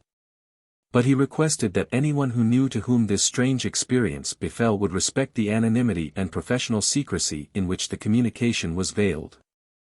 Sir Auckland then proceeded to read the following extract from the record. On Saturday, November 9th, a few minutes after midnight, I began to feel very ill, and by 2 o'clock was definitely suffering from acute gastroenteritis, which kept me vomiting and purging until about 8 o'clock. By 10 o'clock I had developed all the symptoms of very acute poisoning, intense gastrointestinal pain, diarrhea, pulse and respirations becoming quite impossible to count. I wanted to ring for assistance, but found I could not, and so quite placidly gave up the attempt. I realized I was very ill, and very quickly reviewed my whole financial position. Thereafter at no time did my consciousness appear to me to be in any way dimmed, but I suddenly realized that my consciousness was separating from another consciousness, which was also me. These for purposes of description we could call the A and B consciousness, and throughout what follows the ego attached itself to the A consciousness. The B personality I recognized as belonging to the body, and as my physical condition grew worse and the heart was fibrillating rather than beating, I realized that the B consciousness belonging to the body was beginning to show signs of becoming composite, that is, built up of consciousness, from the head, the heart, the viscera, and these components became more individual, and the B consciousness began to disintegrate, while the A consciousness, which was now me, seemed to be altogether outside my body, which it could see. Gradually I realized that I could see not only my body and the bed in which it was, but everything in the whole house and garden, and then I realized that I was seeing not only things at home, but in London and in Scotland. In fact, wherever my attention was directed it seemed to me. And the explanation which I received, from what source I do not know, but which I found myself calling to myself my mentor, was that I was free in a time dimension of space, wherein now was in some way equivalent to here, in the ordinary three-dimensional space of everyday life. I next realized that my vision included not only things in the ordinary three-dimensional world, but also things in these four or more dimensional places that I was in. From now on the description is and must be entirely metaphorical, because there are no words which really describe what I saw, or rather appreciated. Although I had no body, I had what appeared to be perfect two-eyed vision, and what I saw can only be described in this way, that I was conscious of a psychic stream flowing with life through time, and this gave me the impression of being visible. And it seemed to me to have particularly intense iridescence. I understood from my mentor that all our brains are just end organs projecting as it were from the three-dimensional universe into the psychic stream, and flowing with it into the fourth and fifth dimensions. Around each brain, as I saw it, there seemed to be what I can only describe in ordinary words as a condensation of the psychic stream, which formed in each case as though it were a cloud, only it was not a cloud. While I was just appreciating this, the mentor who was conveying information to me explained that the fourth dimension was in everything existing in the three-dimensional space. And at the same time everything in the three-dimensional space existed in the fourth dimension, and also in the fifth dimension, and I at the time quite clearly understood what was meant. And quite understood how, now, in the fourth-dimensional universe was just the same to all intents and purposes as, here, in a three-dimensional universe, that is to say a four-dimensional being was everywhere in the, now, just as one is everywhere, in the, here, in a three-dimensional view of things. I then realized that I myself was a condensation, as it were, in the psychic stream, a sort of cloud that was not a cloud, and the visual impression I had of myself was blue. Gradually I began to recognize people, and I saw the psychic condensation attached to A, B, C, D, E, F, and to quite a number of men that I knew, especially to G and H. In addition I saw quite a number of people that I know had very little psychic condensation at all attached to them. In addition to those just mentioned, I saw, I, very clearly, and she also gave a visual impression of blueness. A, gave purple and dark red, B, pink, D, rather indefinite gray-brown, E, pearly, and F, apricot color, G, was definitely brown. Each of these condensations varied from all others in bulk, sharpness of outline, and apparent solidity. Just as I was beginning to grasp all these I saw A, enter my bedroom. I realized she got a terrible shock, and I saw her hurry to the telephone. I saw my doctor leave his patients and come very quickly, and heard him say, or saw him think, he is nearly gone. I heard him quite clearly speaking to me on the bed, but I was not in touch with the body, and could not answer him. I was really cross when he took a syringe and rapidly injected my body with something which I afterwards learned was camphor. As the heart began to beat more strongly, I was drawn back, and I was intensely annoyed, because I was so interested, and just beginning to understand where I was and what I was seeing. I came back into the body really angry at being pulled back, and once I was back all the clarity of vision of anything and everything disappeared, and I was just possessed of a glimmer of consciousness which was suffused with pain. It is surprising to note that this dream, vision, or experience has shown no tendency to fade like a dream would fade, nor has it shown any tendency that I am aware of to grow or to rationalize itself as a dream would do. I think that the whole thing simply means that but for medical treatment of a peculiarly prompt and vigorous kind, I was dead to the three-dimensional universe. If this is so, and if, in fact, the experience of liberation of consciousness in the fourth-dimensional universe is not imagination, it is a most important matter to place on record. Since my return with the injections there had been no repetition of any sort or kind of the experience or of the clear understanding that I seemed to have while I was free from the body. Thus ended the record, said Sir Auckland. What are we to make of it? He asked. Of one thing only can we be quite sure. It is not fake. Without certainty of this I should not have brought it to your notice. But, was it a dream, or does it record a symbolic vision of one aspect of reality translated into adequate words? I do not know. Whichever or whatever it was, it provides us with a scheme that helps to make picturable to our minds things otherwise difficult to grasp. First, it has helped me to define the idea of a psychic continuum spread out in time like a plasmic net. It does more, it provides a comprehensible background for the soul paleontology of Jung, and it seems to throw a flood of light on the meaning of soul abysses discovered by the method of Freud. It brings telepathy, clairvoyance, spiritualism, and indeed, all the parapsychic manifestations into the domain of the picturable. It also provides a rational-seeming background for such ideas of the group or national soul and such a conception as the psychic atmosphere. But, most important, it makes the idea of the lifelong unity of body and soul much simpler to grasp. Of course, added Sir Auckland Geddes, I do not imagine there is a visible psychic stream, but I do quite definitely believe that the record I have read presents in words one aspect of man's complicated being and relationships. As these were symbolized in the mind of a man at the point of death. The clouds of personality, that were not clouds, as the record says, show how inapt to describe this adventure in, or dream of, a world unknown to our five senses, ordinary words are. Personally, I regard the record as a valuable symbolical impression of a man's body-soul as it disintegrates in death, and of the existence of a racial psychoplasmic net extended in time. There is one important point that we must notice before I pass on. There is absolutely nothing in the record which is metaphysical. The whole adventure, if such it were, took place on the plane of nature. It is thus to be sharply distinguished from the records of the spiritual adventures of the mystics. These belong to the plane of spirit, which is supernatural. I do not understand why Sir Auckland Geddes thinks that this particular experience is to be sharply distinguished from the spiritual adventures of the mystics, because they belong to the plane of spirit, which is supernatural. To my mind, it seems evident that many of the mystics' spiritual adventures were probably ordinary, out-of-the-body experiences such as Sir Auckland related. Though in some cases one might be justified in classing them as metaphysical or spiritual. Because the actual facts regarding what the subject had seen while out of his body may have been interfered with or supplemented by dream matter during that difficult stage when the etheric body seeks to reoccupy the physical, and endeavors to establish consciousness therein. On the other hand, there are many records of out-of-the-body experiences that have been brought back untouched and unspoiled by any imaginary matter. I respectfully submit that Sir Auckland Geddes is wrong in regarding this particular adventure as unique.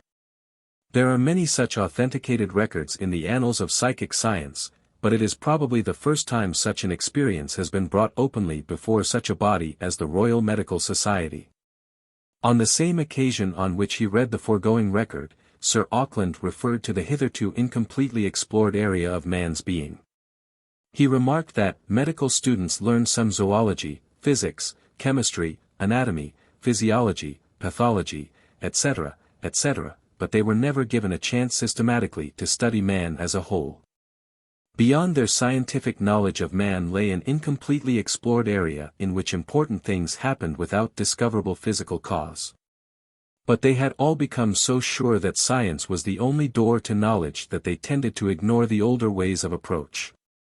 If they could reawaken the sense of untrammeled wonder, which in the days of the Renaissance gave birth to science itself, they should make fresh starts along new lines.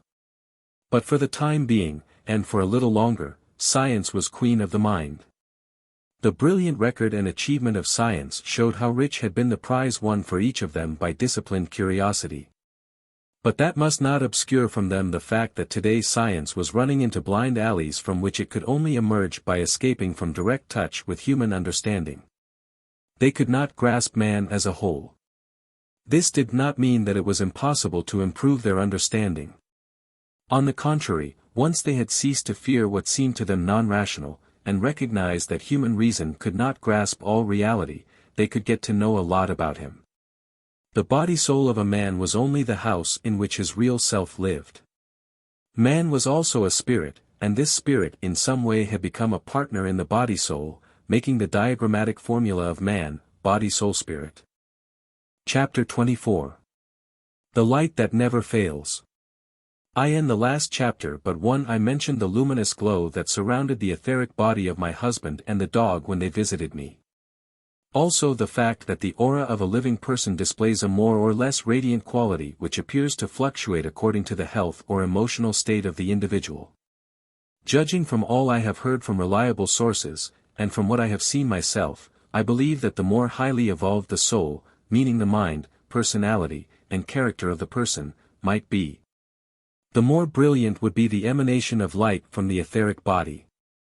Those students of the subject who have learned how to become conscious of and in both bodies, and can exteriorize the etheric, and contact other planes and beings, undoubtedly show a greater degree of light in the aura than the people who are so fixed in their physical bodies, either by lack of initiative in psychical matters, or doubts as to the possibility of attaining personal success in any efforts they might make in such directions, that they never exteriorize or function in the etheric at all under normal conditions.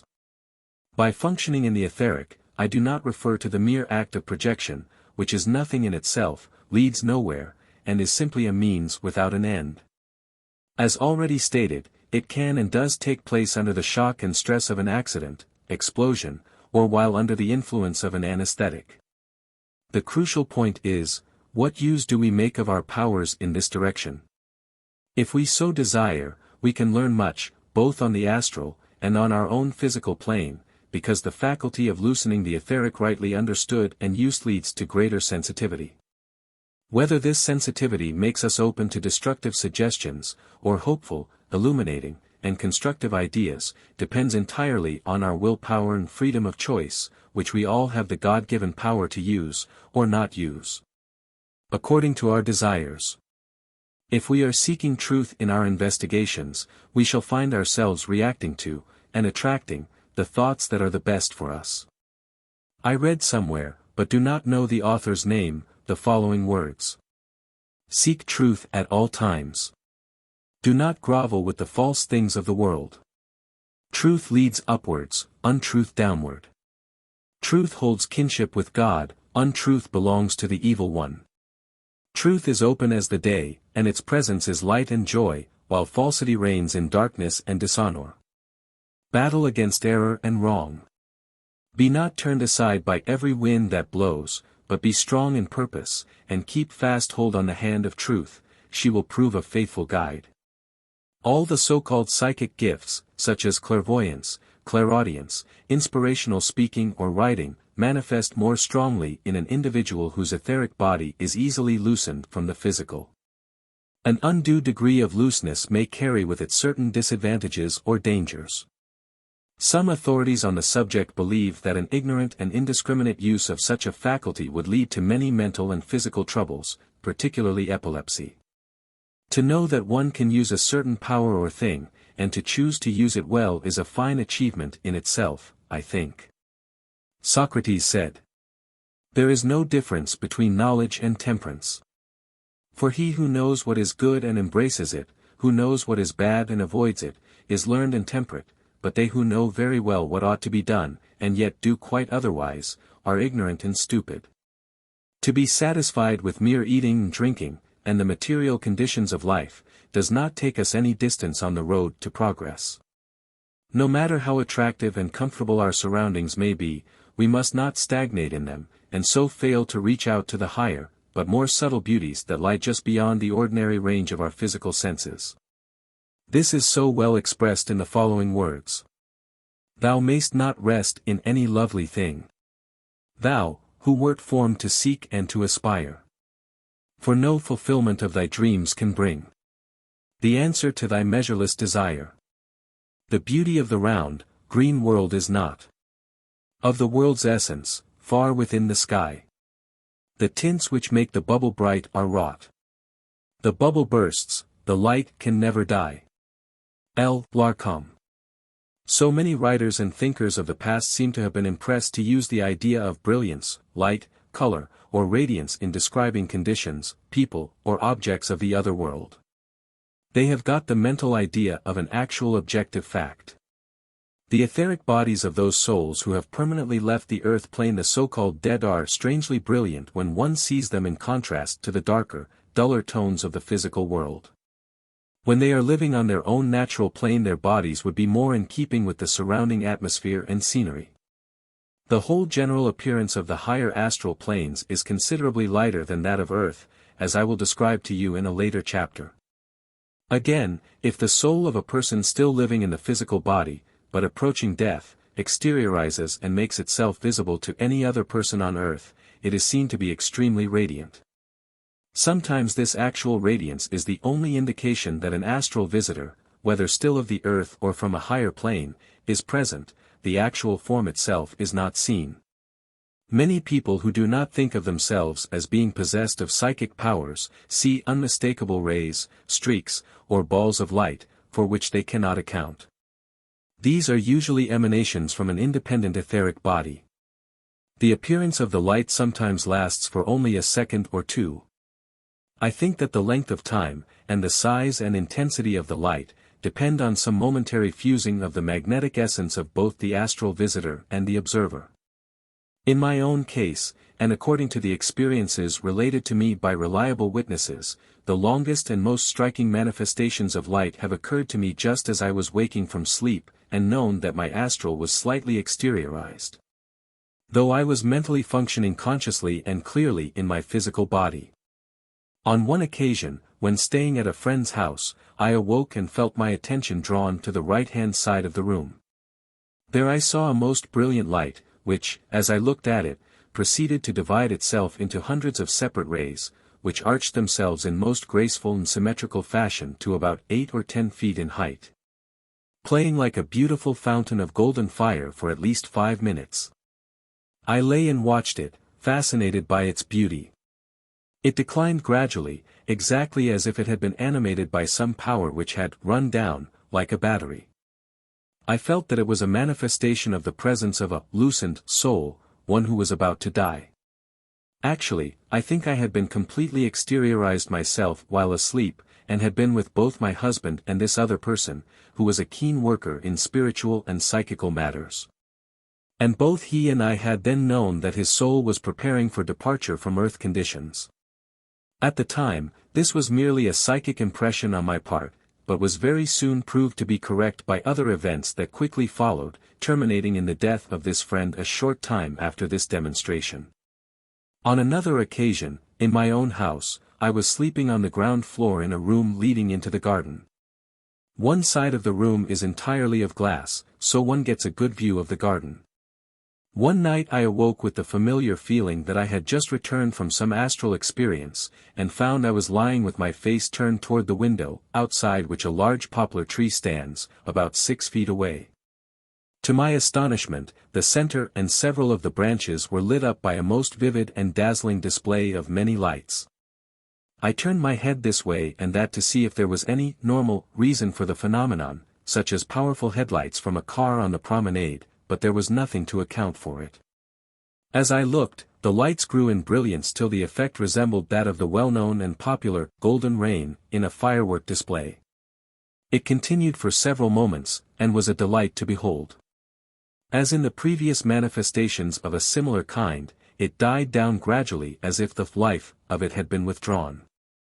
Again I got the feeling that it was the forerunner of another passing of an evolved and progressed soul, which turned out to be true. It happened a few days later. Chapter 25. More about light. According to many writers and authorities on the subject, rays and streams of light are often visible at the actual moment of or just before death. Andrew Jackson Davies gives instances to this effect in his writings, and I once had an opportunity of witnessing an unmistakable demonstration of this kind in the case of a relative by marriage who was passing over to the other side. This relative was a man of 76, who had been extremely active all his life. Though he suffered from heart trouble and other complications for some years, he was usually doing some work about his house or garden. In fact, he was doing so until a few days before his passing. On January 7, some complications of a difficult nature set in, and the doctor assured the family that, as the patient drew near to his passing, it would be necessary to have expert nursing and attention. And he strongly advised them to send him to a nursing home. Acting on this advice, they agreed. An ambulance quickly arrived and conveyed him to a local nursing home within easy walking distance of their house. The family, his invalid wife and 3 daughters, were able to visit him frequently during the daytime, but were rather disturbed at the idea of leaving him alone, except for the night nurse at the home, all night. As all his life he had been accustomed to his wife sleeping in the same bedroom, and the certainty that his eldest daughter was within easy call, and would be with him at any moment. One of the daughters was suffering from heart trouble herself, another was recovering from an indisposition, the third had to look after her mother and a sister-in-law who had been extremely helpful, and was not very well herself. I had a strong impression that I must ask to be allowed to be with the patient during the nights till he passed over. I felt that my husband, who was the patient's brother, would wish me to be with him during the nights until his passing. So that when the time came I might help him in the same way that I had helped my husband should he happen to pass during the night time. I had a strong conviction that he would do so, and felt it would comfort his family to know that he had someone whom he knew with him, and who would tell them exactly how he passed. So at 10 p.m. on the night of January 9, 1936, I arrived at the nursing home. A terrible gale was raging, torrents of rain were falling, and the wind blew with tremendous force. The sister in charge had told me that afternoon that it might possibly be a week before my brother-in-law passed over, and suggested I should defer the sitting up at night with him until later on. Quite naturally they did not welcome the idea of strangers being in the home all night. Obviously some people might make themselves a nuisance, but I assured them I would not be a trouble in any way, so they kindly placed an armchair at my disposal, where I could sit about 5 feet away from the patient, and watch him with the aid of a good light from an electric table lamp on the mantelpiece. When I arrived he was only partly conscious, but seemed to realize I was present. He had a healthy pink color in his face, head, neck, and body, and his feet were nice and warm. Acting on impressions arising out of previous experiences, I had made up my mind not to try to seek any possible phenomena, but to give out to the patient in every way instead of using up any power myself. I gave him tiny draughts of water in a teaspoon, and wiped out his mouth with the glycerin and honey concoction which I had brought with me ready mixed, just as I had done in my husband's case. This and the water evidently comforted him, as he smiled slightly each time, and sighed contentedly. Between doing this, I sat in the armchair, facing him sideways, when I could watch every expression. Mentally I called on 3 doctor friends in spirit life, the 3 that helped me with my husband's passing. I asked them to help in assisting the etheric body to withdraw from the physical gently and peacefully. About midnight I became strongly aware of the presence of these doctor friends. I did not see them, but I knew they were there. Every hour, the nurse who was on night duty in the home came in on her rounds and looked at the patient. The gale was dying down, and there was peace and quiet in the room. Occasionally the patient moved slightly into a more comfortable position, but otherwise seemed to be unaware of, and untroubled by, his surroundings. His breathing still remained regular, though rather heavy, and his color good. In between attending to his physical needs, and adjusting bedclothes according to his temperature, I persistently held the thought of peace and hope over him, thoughts which are so well expressed in the lines by Adelaide A. Proctor. Child, do not fear. We shall reach our home tonight. For the sky is clear. And the waters bright. And the breezes have scarcely strength to unfold that little cloud, that like a shroud spreads out its fleecy length. Then have no fear. Soon after 4 a.m. I went and sat in the armchair by the fire. About 5 or 10 minutes past 4 o'clock I saw clearly and objectively a bright stream of light playing between the head and feet of the patient. This stream or line of light was of a reddish-gold color, and very vivid. It might be likened to the color of forked lightning when seen in the distance over the sea. It was rather arched in shape, like a crescent, but the arch not quite so accentuated. The ends of the stream of light did not seem to be attached to the physical head and feet, but to something invisible to me, that seemed to be about 6 or 8 inches immediately above the physical head and feet. The stream seemed to be alive, exactly as Andrew Jackson Davies has described it, as if animated by a current of vital electricity. I was able to observe it for about 30 or 40 seconds. After that it faded, so I rose and went over to the bed. The patient still went on breathing naturally as before. I felt impressed not to touch the body in the region in which the light had been playing. He was lying on his back, but by putting my hand carefully under the bedclothes sideways, I assured myself that his hips, legs, and feet were comfortably warm.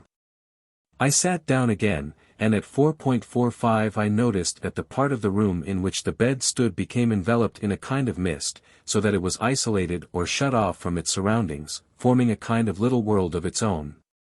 The outer edge of the mist was roughly circular in form. It was clearest in the center, immediately round the patient, then became denser toward the edge.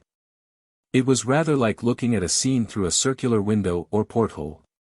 The clearance within the mist was lit by the luminous glow which I have mentioned several times before, and within this lighter part were several human forms. Probably the glow was produced by the emanations from these astral bodies. One of them stood very near the bed, between myself and the patient. Part of the bed was blotted out by the form, which appeared to be opaque.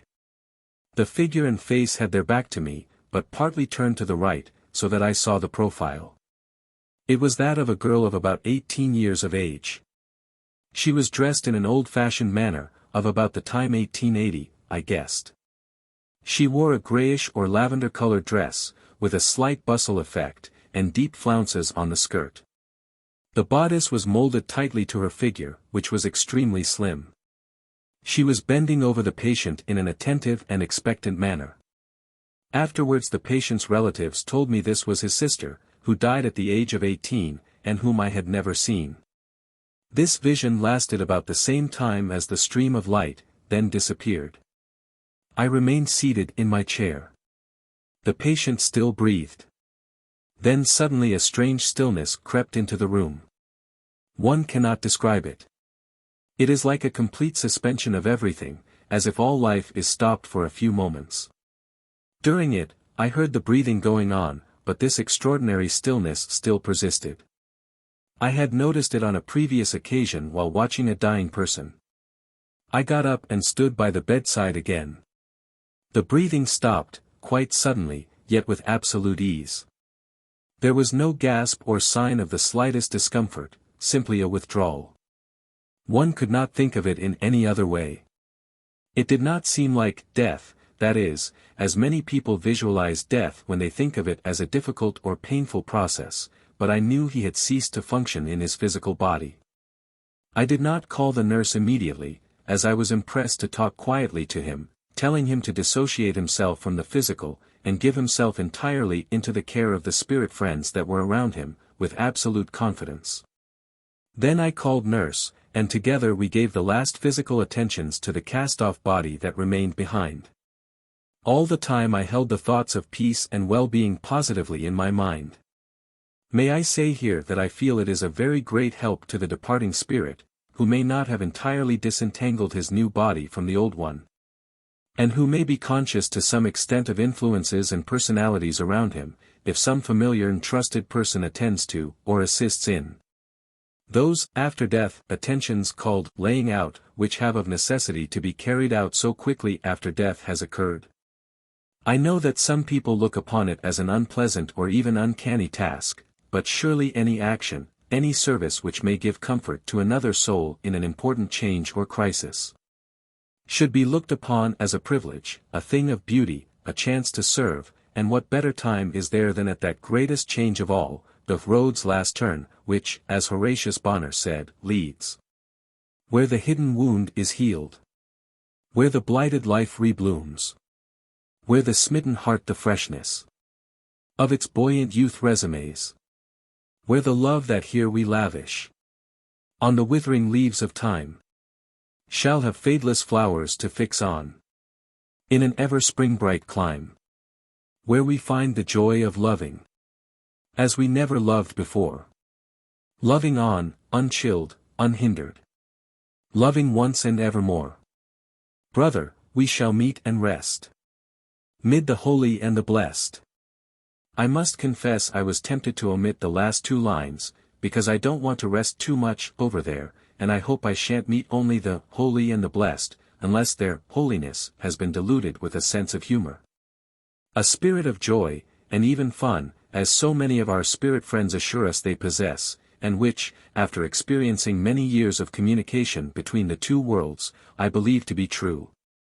Since I had the opportunity one have just recorded of witnessing the display of radiant light just before death, I have heard from several people that they have observed very much the same phenomenon during the dissociation of the physical and etheric bodies.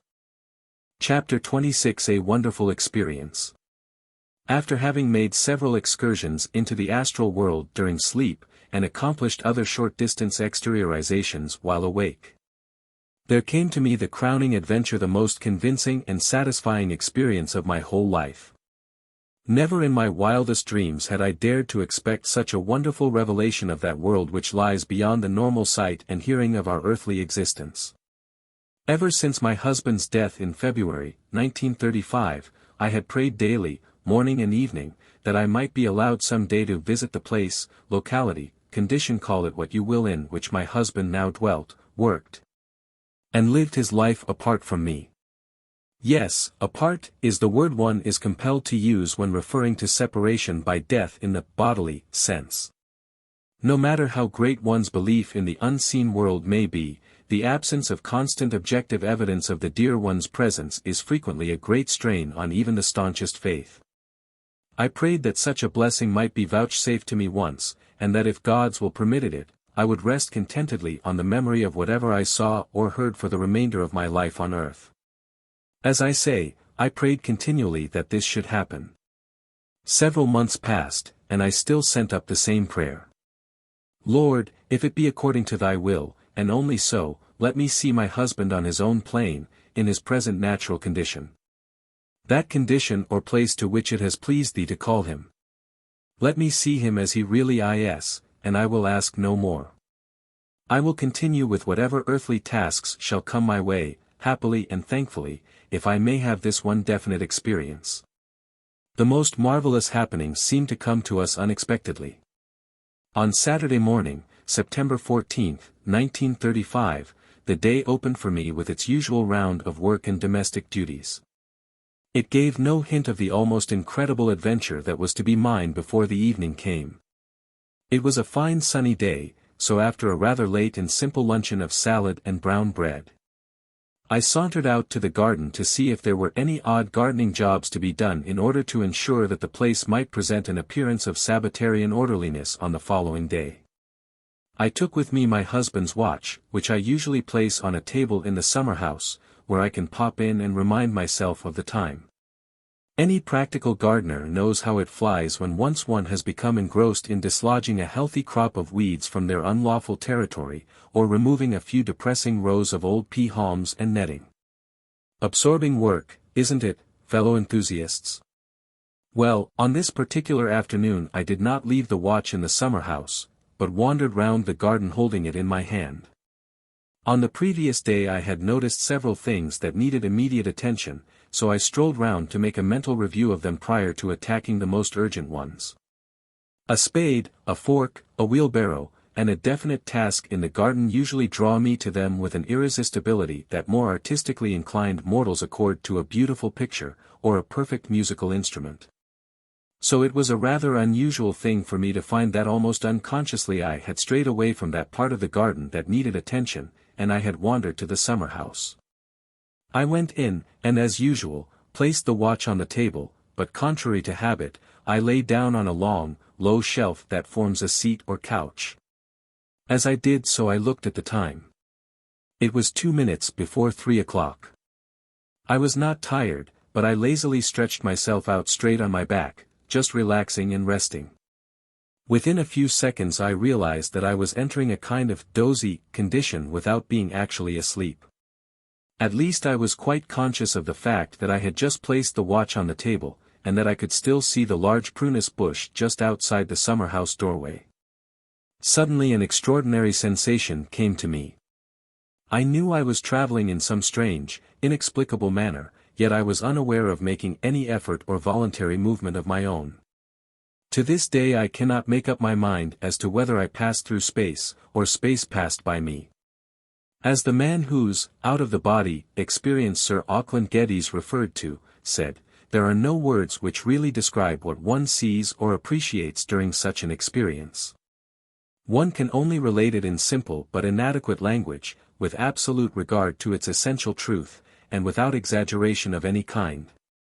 I arrived, without understanding how or in what manner I had arrived, in a place whose like I had never seen before or since, either in dream or reality. No play, no picture, no effort of the imagination had ever conjured up such beauty as I was now aware of.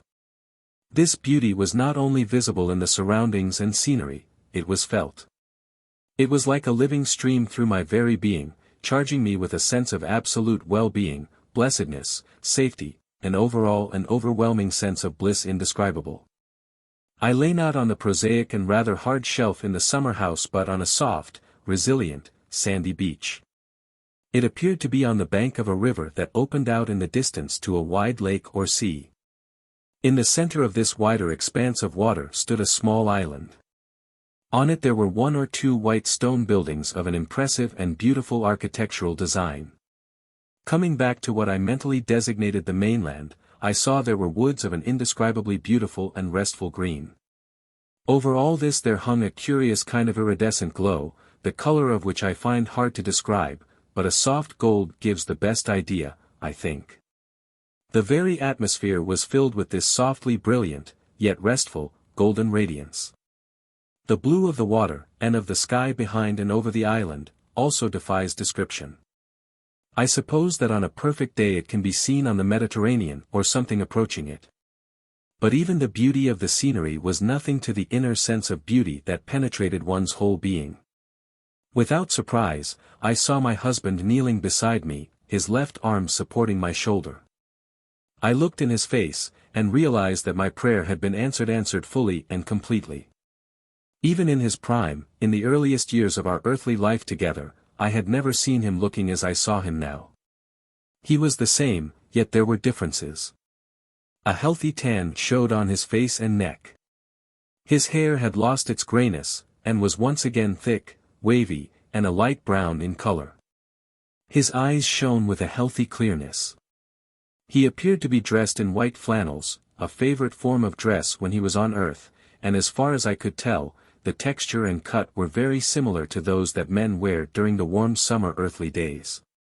He spoke to me, and whilst doing so, he leaned over me, looking into my face intently, as if he wished to impress every syllable on my memory forever. I shall never forget his words. They are engraved on my mind, and nothing can ever eradicate them. He said, "You are only here for a little while. Try to hold and remember all I am telling you. Do not trouble to remember the details of the scenery or anything else, beautiful as it is, but remember every word I am telling you, because time is short. Tell everybody that will listen, that there is this other life. It is a real life in a real world. It is an active, interesting world. We are happy in it. All is well with us on this plane. God is here. We are nearer Him. All the best and most hopeful ideas that Christian religion on the earth has ever held out about a future life are poor compared to this wonderful reality. Tell everybody. It's true. All that our religion has tried to teach us is true. Love and memory persist. We wait here for those we love. I am waiting for you, but I am happy while I am waiting, happy and busy. So much to tell you, but time is short. This wonderful visit is an answer to your prayer. You won't forget, will you, that you must do all you can to make people realize that there is this other world and every opportunity for progress? Oh! If they only knew the marvelous life that can be theirs, they would do all in their power to be ready for it, so tell them. Don't forget. Tell everybody, and remember I am here, waiting for you, and that I love you now and always. He said much in this strain, and I could see on every feature, in every line of his face, his intense desire to impress me with the great, yet simple, truth: we live, we remember, we love, we are happy. As he paused after speaking this last sentence, I was filled with gratitude and wonder. A heavenly, no other word would suffice to describe it, feeling of well-being and certainty with regard to the present, the future, and all that life might bring now or in the hereafter, flowed through my very being. My husband bent forward, and I saw he was about to speak again, but I did a most disastrous and unfortunate thing. I thought to myself, when I go back to my physical body that now lies in the summer house, I will never allow myself again to feel depressed or lonely. I will live on this wonderful experience that God has mercifully given me. I will ask for no further gift or blessing for myself. How happy I shall always be now that I know how intensely beautiful is the place in which my husband lives. Alas! As I thought of my physical body in the summer house, I felt myself receding from my husband, the beach, and all the surrounding scenery, and again I felt that swift passing through, or being passed by, space that I experienced on my journey to them. I felt myself re-enter my physical body, which was still lying just as I had left it, with an abruptness which caused me a severe shock in the region of my solar plexus. It was exactly as if I had been kicked or hit in that part of the body. The pain disappeared almost as quickly as it came, and I realized that I was immediately wide awake with a perfect memory, intact in every detail, of all that I had seen and heard. Most wonderful of all, I still retained the glorious feeling of happiness and well-being that I had felt over there. I reached out my hand for the watch, and found it was 3:30, so as far as I could calculate, I must have been on that wonderful other-world plane for approximately half an hour. The feeling of upliftment and bliss remained with me for several minutes, then gradually faded, as if it were of too delicate a nature, too fine a vibration, to play for longer on the coarse physical instrument, or in the dense atmosphere of earth. But even when it had gone, I could recall something of its beauty. I knew what it had meant to me, and that some day it would be mine again when, as Whittier said, I find myself by hands familiar beckoned unto my fitting place. Some humble door among thy many mansions. Some sheltering shade where sin and striving cease, and flows forever through heaven's green expansions. The river of thy peace. There, from the music round about me stealing, I fain would learn the new and holy song, and find at last, beneath thy trees of healing, the life for which I long. Chapter 27. The Outward and Inward Man. When once we grasp the fact that the etheric body, that inward man, exists, fear of old age and death are minimized to such an extent that it no longer has the power to make us shrink from the natural processes of decay which attack the outward man. So soon as we realize that the casting off of this outward man means joy, freedom, and a wider life for the inward man, we shall learn to view physical death as a friend rather than as an enemy. Though the outward man perish, yet the inward man is renewed day by day. 2 Cor 4. 16. It is the apparent finality of death that has caused so many people to view all signs of approaching age, such as gray hairs, wrinkles, decreasing energy, as reminders of an ugly and terrifying fact that they wish to ignore as long as they possibly can. George MacDonald wrote, "Age is not all decay, it is the ripening, the swelling of fresh life within that withers and bursts the husk. Let us remember this, and dwell on the fact that until the husk is withered, the fresh, real life cannot manifest perfectly and completely. Granted, if we become aware of the inward man, and learn to be conscious in, as well as of him, we shall be able to taste in advance some of the joys of spiritual freedom. The realization of this etheric body is a vital thread running through literature throughout the ages, including the Bible itself. Philosophers, writers, poets, artists of all kinds and nationalities have referred to it. In bereavement, this knowledge takes away the sting that death can plant in our hearts, because we regard him as our worst enemy. Even those who lead exemplary lives, fortified under ordinary conditions of fairly good health and a prospect of many years of useful activity before them by the teachings of orthodox religion and the moral satisfaction arising from good work well done, have often confessed to me that they have a horror of death.